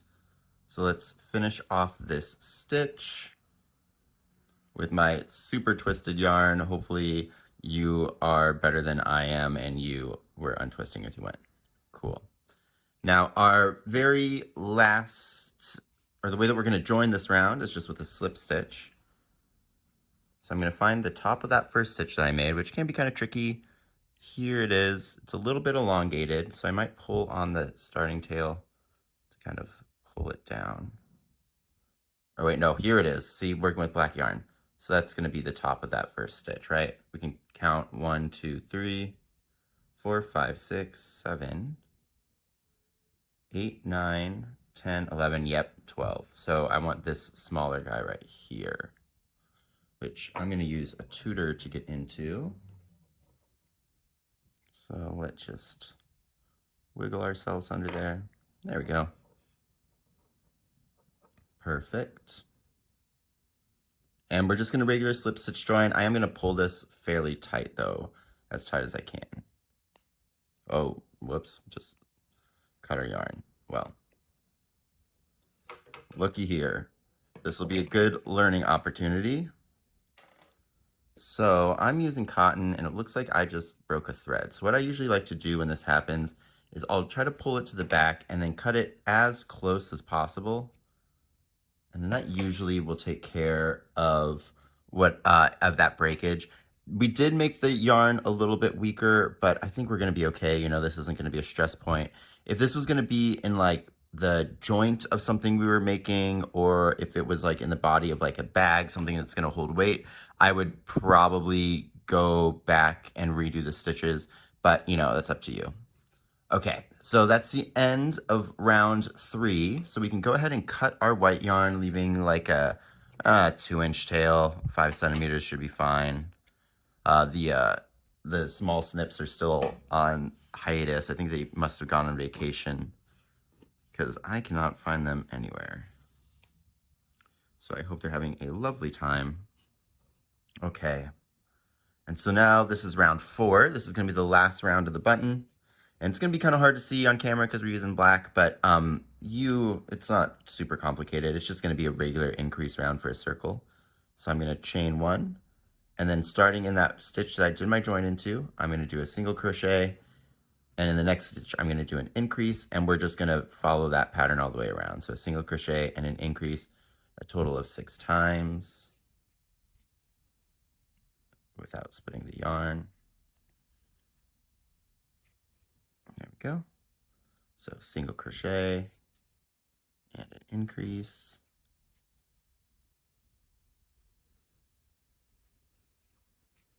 Single crochet and increase.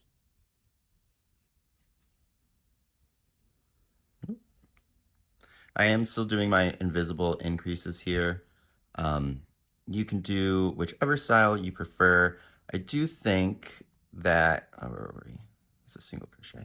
I do think that when you're using the black yarn, because it's way harder to actually see the stitch pattern in it, you can probably get away with just doing your regular increases if you feel more comfortable. But I still do think that this kind of helps fill out the bottom of the stitch in a nice way, so that there isn't like that big of like a gap where the stitches are actually being worked into, the one that they're being worked into rather.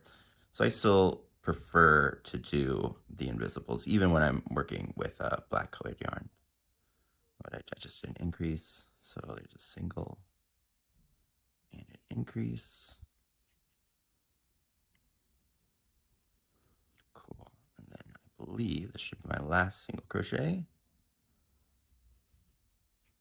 And then my last increase.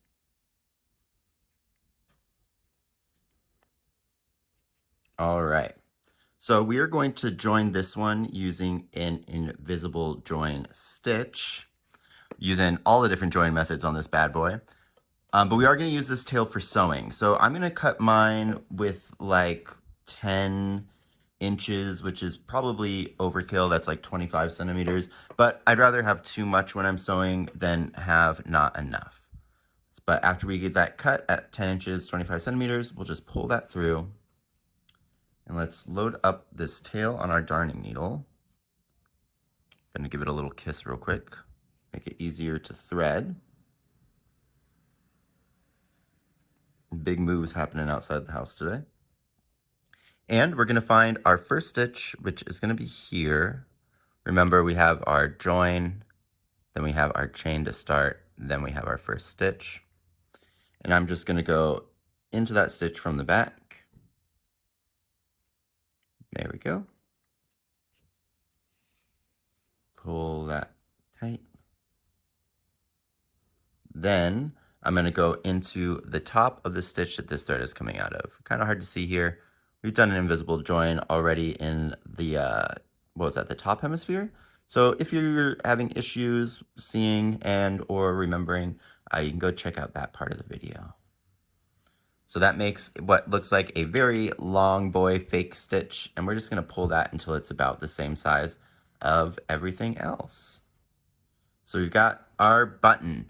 Now, what I like to do here is the button, especially when you're working cotton, a little less so if you're gonna be working in acrylic, but we still have like this kind of like, what would that be, a hexagonal shape. We can kind of see those points. So I'm gonna go and just steam block this a little bit just so that I can like kind of push these points in to kind of help make it not as round. It's also going to help to settle the back post split stitches because those can have a tendency to need a little extra help zhuzhing themselves together. So I'm gonna go hit this with some steam, and then we're gonna come back and we're gonna sew this bad boy on our love ball, and we'll be done. So in a minute. So here we are back, and do you see how that's just a little bit more circular?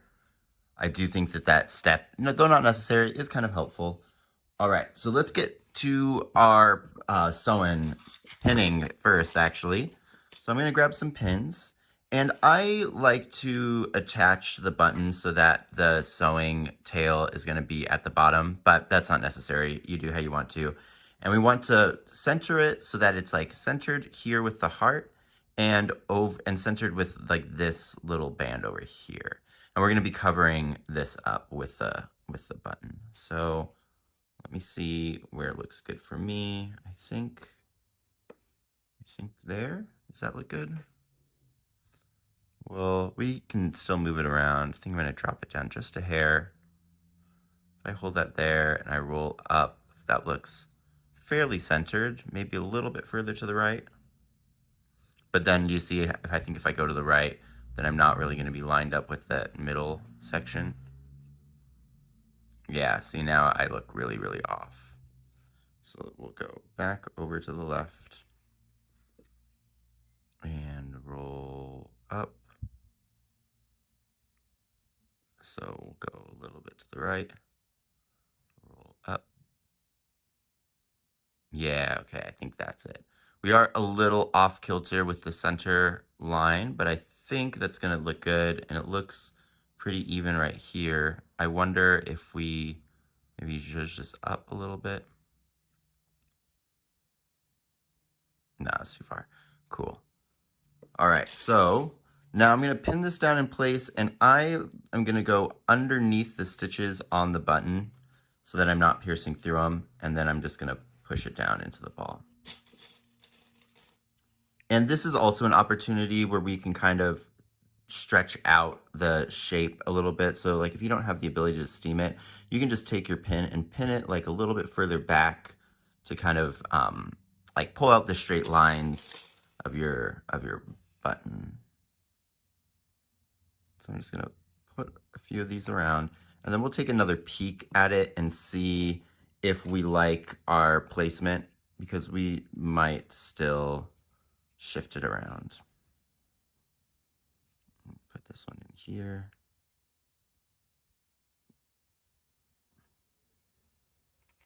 There we go.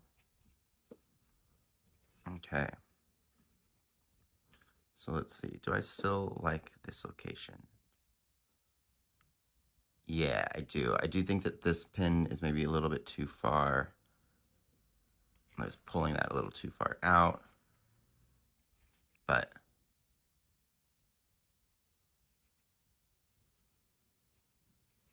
does that feel low to you?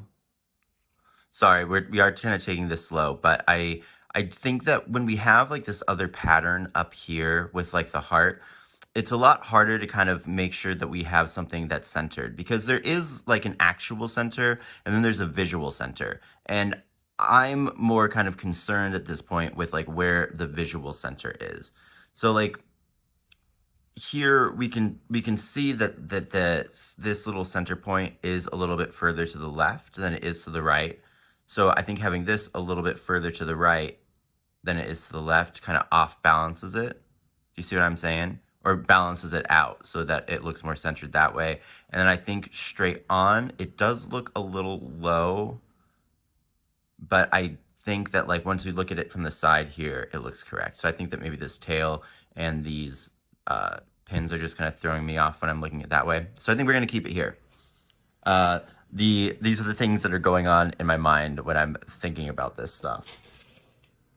All right, so now that that big truck's passed, let's get started. So we have our tail right here. Our first stitch is going to go directly into the body of the Pokeball or the love ball, then go over one stitch following the curve of our button, and then up through the next stitch. So let me show you what that looks like. Now we want to put our stitches so that they're not like on the outside right here, so that they're like right there. We kind of want to aim them to be a little bit behind, and that's just going to hide the sewing thread. So I'm actually going to probably go like into here instead of going into here. And then I'm just going to come out one stitch over. There we go.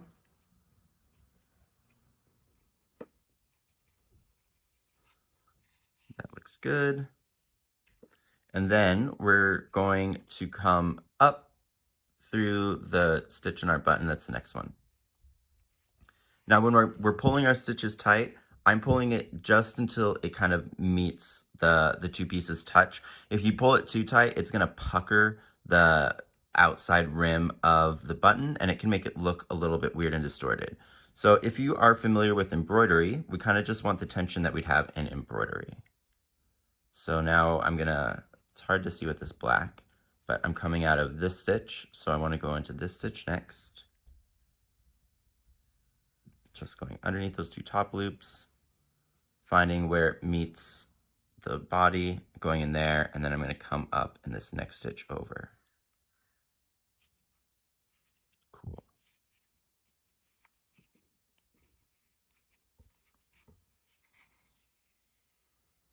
Alrighty.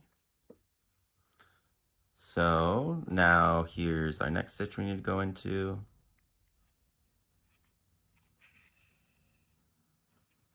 Get our pin out.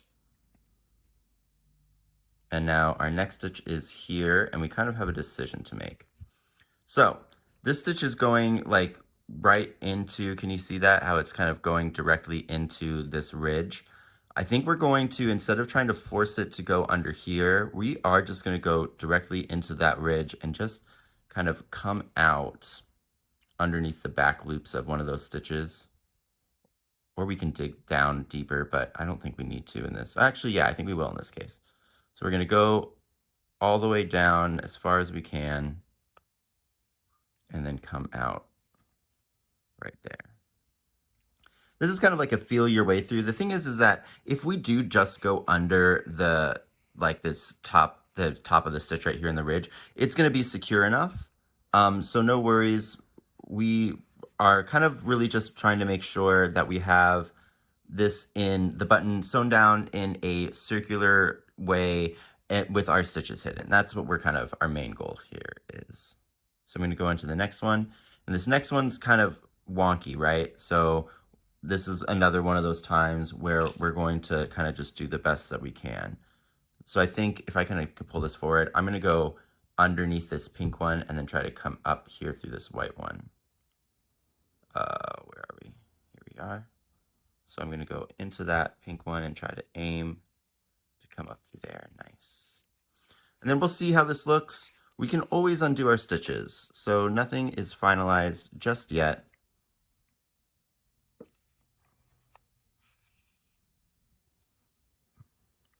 But I think that looks good. Our stitches are hidden. So now I'm going to go into here.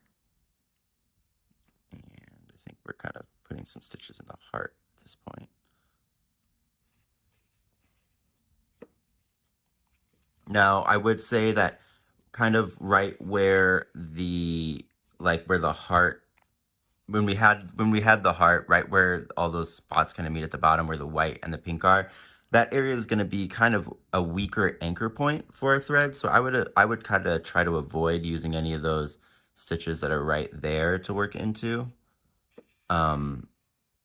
It might be all right and it should be all right, but I think, you know, because I have not tested sewing into it, I would assume that it's going to just be a little bit of a weaker spot to put a stitch in. Yeah, let me know if you like me doing the sewing section with you guys, or if you'd rather me just show you the stitch pattern and then we go for it. In my head, I'm thinking that like when we're sewing, there's just like a whole bunch of little like, I mean, tidbits that I could tell you that's going along that I'm thinking about when I'm making these decisions. And I think if you're not super comfortable with sewing or if you're newer to it, hearing somebody else's thought process when they're going through, I think is a little bit more helpful than just being like, yeah, you just do this stitch pattern. And then once you come into like a place where you have to make a decision, like right here is where we're going to be going into those stitches I was talking about.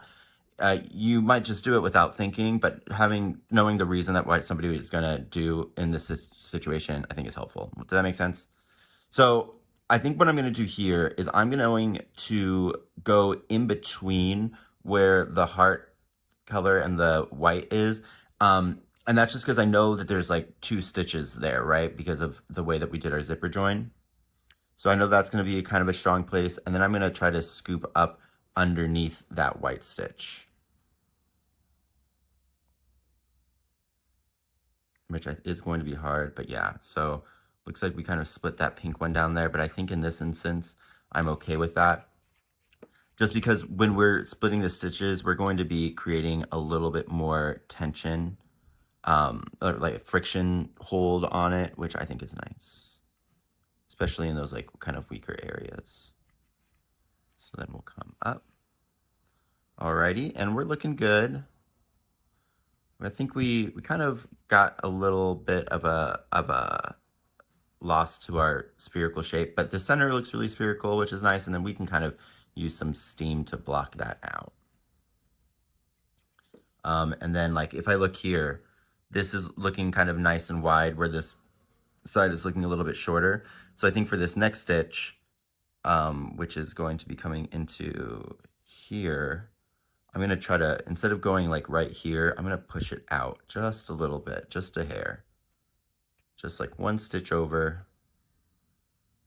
I even might come out of like this stitch that I would have normally, just to kind of coax this button or this side of the button to be out more, which will then in turn make it look more circular.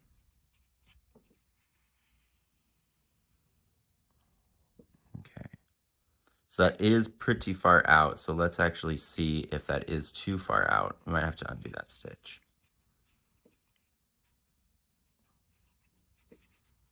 I think that looks good. Yeah, no, I think that worked. It helps that it's going into like one of the black areas. That one was a little too tight though, so let's pull that up. Cool. All right, we're getting here to the end. I think I'm going to do 1 more stitch and then we'll deal with the tails. So I'm going to go into here. We're like right on the edge of this, so I'm just going to go down here and then over, avoiding those tails again. Alrighty. And let's check to see how we're liking that kind of area where we did a little bit of manipulation. But yeah, no, I think that looks good. It looks better than it was. All right, cool. So with these tails, they don't need to be this long. I'm gonna give it a little bit of snip.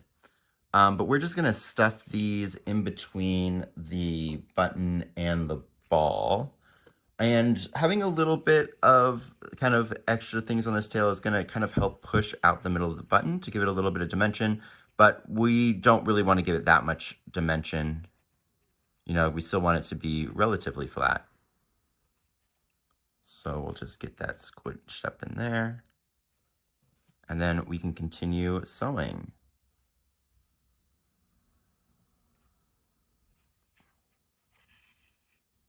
All right. And then we go into our next one, which will be here.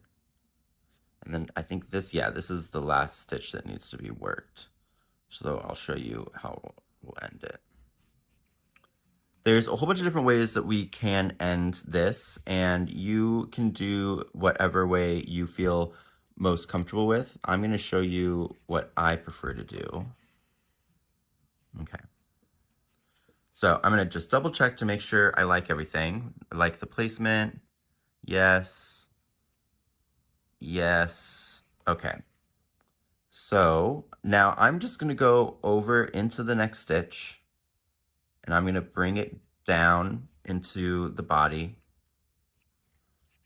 And then I'm just going to continue going through until I reach like a fair distance away. Looks like we're poking up there. And then I'm just going to pull this bad boy through. Okay. Now I'm going to reshape this now just so that we don't like pull that too tight and then create like a little like indent from our sewing. Cool. So yeah, that gives us like now a better look at what we're working with, and I think I'm happy with that guy. I'm gonna probably use some steam to try to push these corners down again, but yeah, we're good. All right, so I've gotten into there. Now I'm gonna go down back into that same spot and come out in another location. Let's actually do it down here. Cool. And I just want that to disappear into the ball. Awesome. And then I'm going to give this just another shape. I'm doing it in between each one of these just to make sure that we keep our tension correct on it. Now, this is the point where I would normally just pull and cut it, but if you're going to be like giving this or using it to like throw at your pets, throw at your friends, putting a rock inside and using it as a weapon to throw at intruders, this is another good way to kind of lock this down. So instead of going back into the same location that I just came out of, I'm going to go actually over a stitch and then come out somewhere. Now this will really, really help to kind of tack it down. And if we do this over the black, it's gonna be pretty much invisible. So I'm gonna throw that just until it closes. And then I wanna give this another just real quick shaping. If you pull that too tight, it will make a little indent. So just be really careful when you pull that one. But I think that's good. So now to cut our yarn, because we did that other little extra insurance around the stitch, I'm actually going to push the ball down first so that there's some space, and then give this a little bit of a tug, and then snip it. Now, if this doesn't disappear back in, which it almost did, you can squish it, I'm just going to take the back of my hook, or my needle, I'm just going to push that bad boy in there. Say, hey, go on, get. All right, cool. And then we'll reshape it. And that is pretty much our last step. And by pretty much, I mean like 100%. I'm going to do some cleanup, hit it with some steam, like I said. I like to kind of vacuum to get the excess fluff off. But there we are. There is your love ball. Super cute, super lovely. But like I said, I'm going to go do a couple more finishing touches on it. And then we will hop into our discussion at the end. So see you there.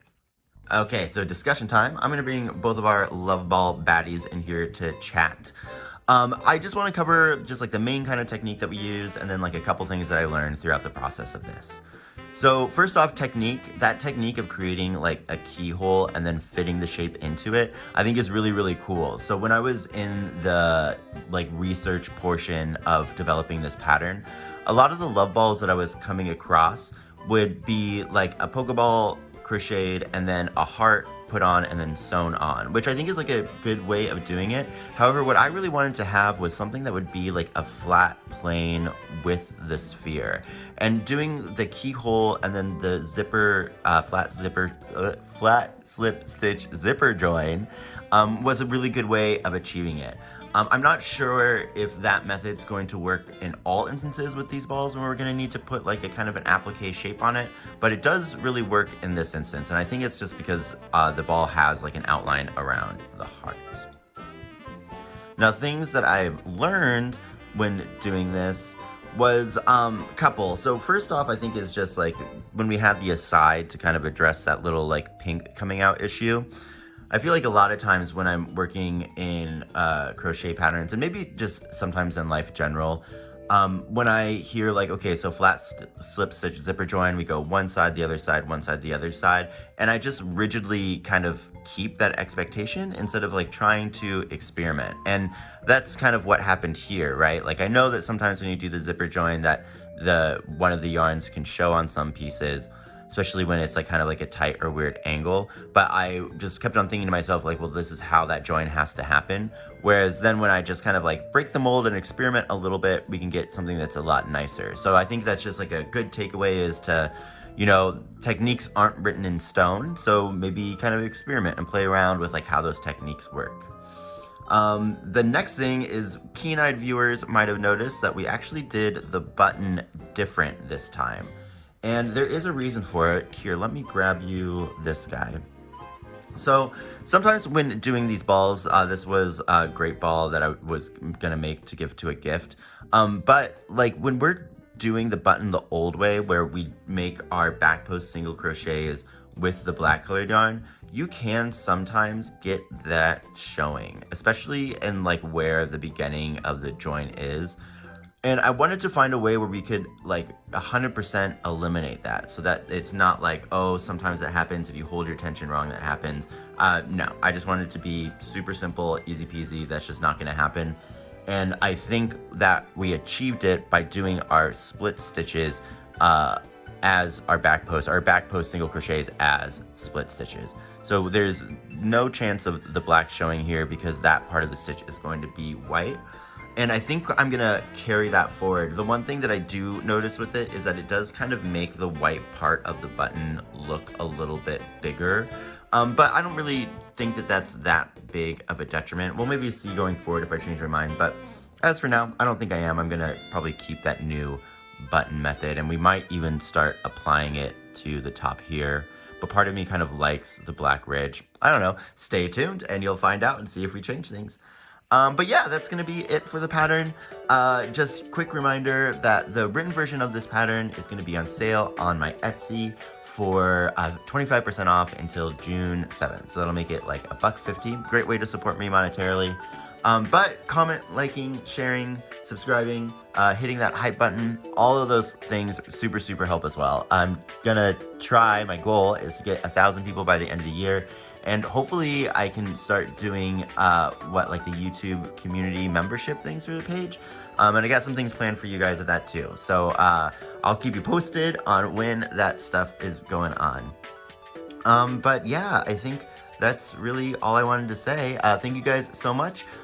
Please comment what Pokeballs you want to see next. I think I've got like one more or two more lined up that I know that I want to do for sure. But then like the world's our oyster or our clam pearl or omniite. Shelter? The world's our shelter? Anyways, I'll see you guys later. Bye. Okay, take 6, 7.